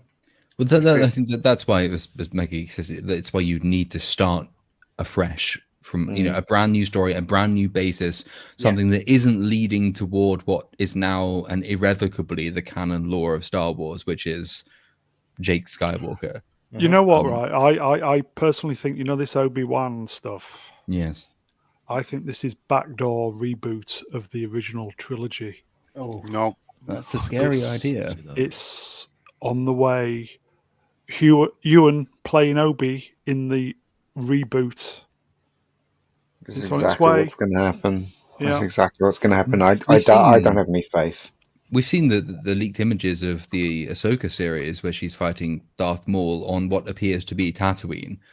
And there's already, of course, talk that Obi-Wan and Vader will fight on Tatooine in the Obi-Wan series. So the way they can justify this, in my mind, is that when Obi-Wan is talking to Vader on the Death Star in A New Hope, he says, Vader says, this presence I've not felt since. And the implication is it's been a long time. Yeah. The way I think they justify it to themselves is that, well, they never explicitly say how long it's been. So, potentially they could argue that if they fight on Tatooine, even when Obi-Wan is in his 40s and then he's in his 60s come the original trilogy, that's still a long time has passed. So it's still, it's still a part of the grander story. It still fits with the canon as we know it. But I think most fans, and I think certainly everyone here would probably agree, but by all means disagree if you don't. I think nevertheless you probably would agree that if you had Obi-Wan and Vader fighting on Tatooine in the Obi-Wan series, that would actually detract from their fight on the Death Star in A New Hope. So therefore, it would actually detract from the original trilogy. That is a deliberate attempt to not necessarily undermine what happened before, but nevertheless, they're attempting to put themselves so closely in relationship to it that it has the effect of undermining it. Yeah, it's all about or not. It's all about spectacle, and it's all about getting people to subscribe to Disney Plus, and they do not give a monkeys, and that is the problem with a lot of companies. Brian, would you like to read the comments, which is kind of connected to Disney Plus? RRTNZ in the chat says, back in the day, we got one Star Wars film every 3 years. Now they shit out Star Wars content every few months. Yeah. The break between Empire and Jedi built anticipation to unimaginable levels. I would agree but with also, remember that George Lucas, right? He's not a very good director. He even admits it. And he's a good businessman. But also, he was insistent that we had a new visual effect that will knock the socks off everyone in each of those three films. Absolutely. So the first Star Wars film was great because we'd never seen special effects like that before. Then Empire Strikes Back had the walkers, and you were like, bloody hell, that's amazing. And then in the third one, we had those flying things that went through the forest, which was absolutely amazing. So I'm saying, and also in his the other ones that he did as well. He started shooting on digital. Was one of the very first times films were shot on digital, and he started doing effects on digital and stuff like that. So he was innovating. He was using the movies to push the technology forward. Yeah. Disney, all they did was rip off what George Lucas did with the effects that they've got today. Nothing special about any of those films at all. Rob, you know? do you want to read the comments? Sorry, Lost. Sorry. Edge of Time in the chat says, even the original trilogy is hopelessly snarled from reverse engineering. A film reality is so unlikely, it doesn't have the decency to give a droid a reach around. But you know how the Kenobi series is going to go. It's all going to be key jangling and it's going to undermine what happened in A New Hope. And it's of course it is. But that's their MO. I heard that look with execs and people that are in charge of studios, right? If they don't want something, they'll go out the way to eliminate it and kill it dead. Like Warner Brothers now, right? They don't like Zack's version of DC. So what are they going to do? They're going to eliminate. They're gonna use Flash as a platform to eliminate Zack's version of the Justice League. And so, in other words, they're going to replace the two characters that they're going to replace is Superman and Batman. They're going to replace Superman with the Supergirl thing, and they're going to replace the Ben Affleck Batman with Michael Keaton's Batman. And that's what I heard through. they're going to replace that's terrible, Batman isn't with it? Batgirl. Yes, yeah. So basically, what they're going to do is they're going to retcon so that Zack does not come back, and when they retcon it, right, Batman is going to teach Batgirl to be Batman in the Flash thing. So that's what Midnight Edge reported anyway. So and I just got it from them. It sounds like that's something that they would do. I mean, Disney's been doing it all the time since Star Wars. Retcon it so it fits into their agenda. But this time round with Warner Brothers, they want to they hate the Zack thing, so they want to get rid of that. They want to retcon Zack's. Lord, do you want to read the comment? Oh yes, am I going to do my Darth Vader voice? When we last met, I was but the learner. Now I am the master. Only a master of evil, Darth. Please don't undermine that. Yeah, no, true, absolutely, 100% true. But going back to what was said earlier about George Lucas, no, absolutely, he's not a particularly good writer. He's certainly not a very good director. But name me one blockbuster film in the last 30 years which hasn't used THX for its sound. That's right. Industrial Light and Magic for its effects. Skywalker sound for some of its audio effects. Yeah. Just the number of Pixar was one of George Lucas's earlier ventures, which sold to Spielberg, then sold to somebody else after that. But the sheer innovation that went into it, and what he did very well was he's a fantastic concept writer. There were a number of, like Michael Crichton, who did the book for Jurassic Park, is a brilliant, what we call a concept writer. He's not necessarily a good writer of dialogue or character. What he is he's a fantastic person at putting brilliant ideas on screen or on page. What he needs is someone beneath him to actually work these into real life, believable human beings. Someone like Steven Spielberg underneath him, as Michael Crichton had when he did Jurassic Park. And there is no one more successful than George Lucas and Michael Crichton, the two of them, at concept writing. What they need is people who have the ingenuity to see this is a brilliant idea. This is how we make a film out of this, or this is how we make a really good book out of this. George Lucas was brilliant at creating all of even the prequel trilogy. The amount of innovation that went into the visual effects in those films, he was still pushing boundaries the entire way through those things. It's why Star Wars is still indistinguishable. It's why Star Wars is unmistakable. You can compare it to any other sci-fi film that came out at the same time. Lost in Space, I think, came out in 1999, which was the same year as the Phantom Menace. But compare those two films, the visual effects, the storyline, just they are incomparable because George Lucas had this vision behind it. He's not necessarily a good technician. He's not a good writer of character. What he is a brilliant concept writer. And that's why he worked so well as this linchpin around which the entire expanded universe could revolve, because he had this conceptual, this philosophical idea about what the universe should be, what it should look like. And they used him, they used everybody else. And that's the reason Star Wars has gone wrong. Everybody blames Lucas for the prequel trilogy going the way it went. But actually, if it weren't for George Lucas, you would never have had the prequel trilogy. And now we see what that's like, what the absence of George Lucas entails, and it's not better. It's not better at all. I would say, other than that, Lost Chord, you're not a fan, are you? Other than that, unironically, I will always be a huge fan of George Lucas. Moving on. But George Lucas, even what's his name? The guy who plays Obi-Wan. What's his name? Alec Guinness. Not him. The other Ewan one. McGregor. Ewan McGregor said that when he was making the prequels, he would say to George, "Is that good?" And George would go, "Yes, fine." So George would never direct him. He didn't direct any actors. In fact, he just let them do their thing. He was more concerned about whether the effect would work or the green screen would work and stuff like that. So Definitely. he's not very good at directing actors, as you can tell when you watch the prequels. The acting's all over the shop, isn't it? There's no. But what he should have done really is he should have been there as technical advisor and hired a good director to, direct those films. And would have had more flavor. It's what he did with Empire Strikes Back. They had Lawrence Kasdan doing much of the writing, and they had who's the director's name? Lawrence Kasdan. No, Lawrence Kasdan. What's his name? Irvin Kershner was the director. That's the one, yeah. Kasdan was the writer, yeah. The ideal balance is Lawrence Kasdan as a writer of character, George Lucas as a concept writer, and Irvin Kershner is the director of the film. And then you have this brilliant synergy between those three people, which the prequel trilogy lacked. It had all of George Lucas's concept, which is brilliant, but the characters were bad, the acting was abysmal, the dialogue was George Lucas, so obviously it was terrible. Any kid that goes "Whippy" is definitely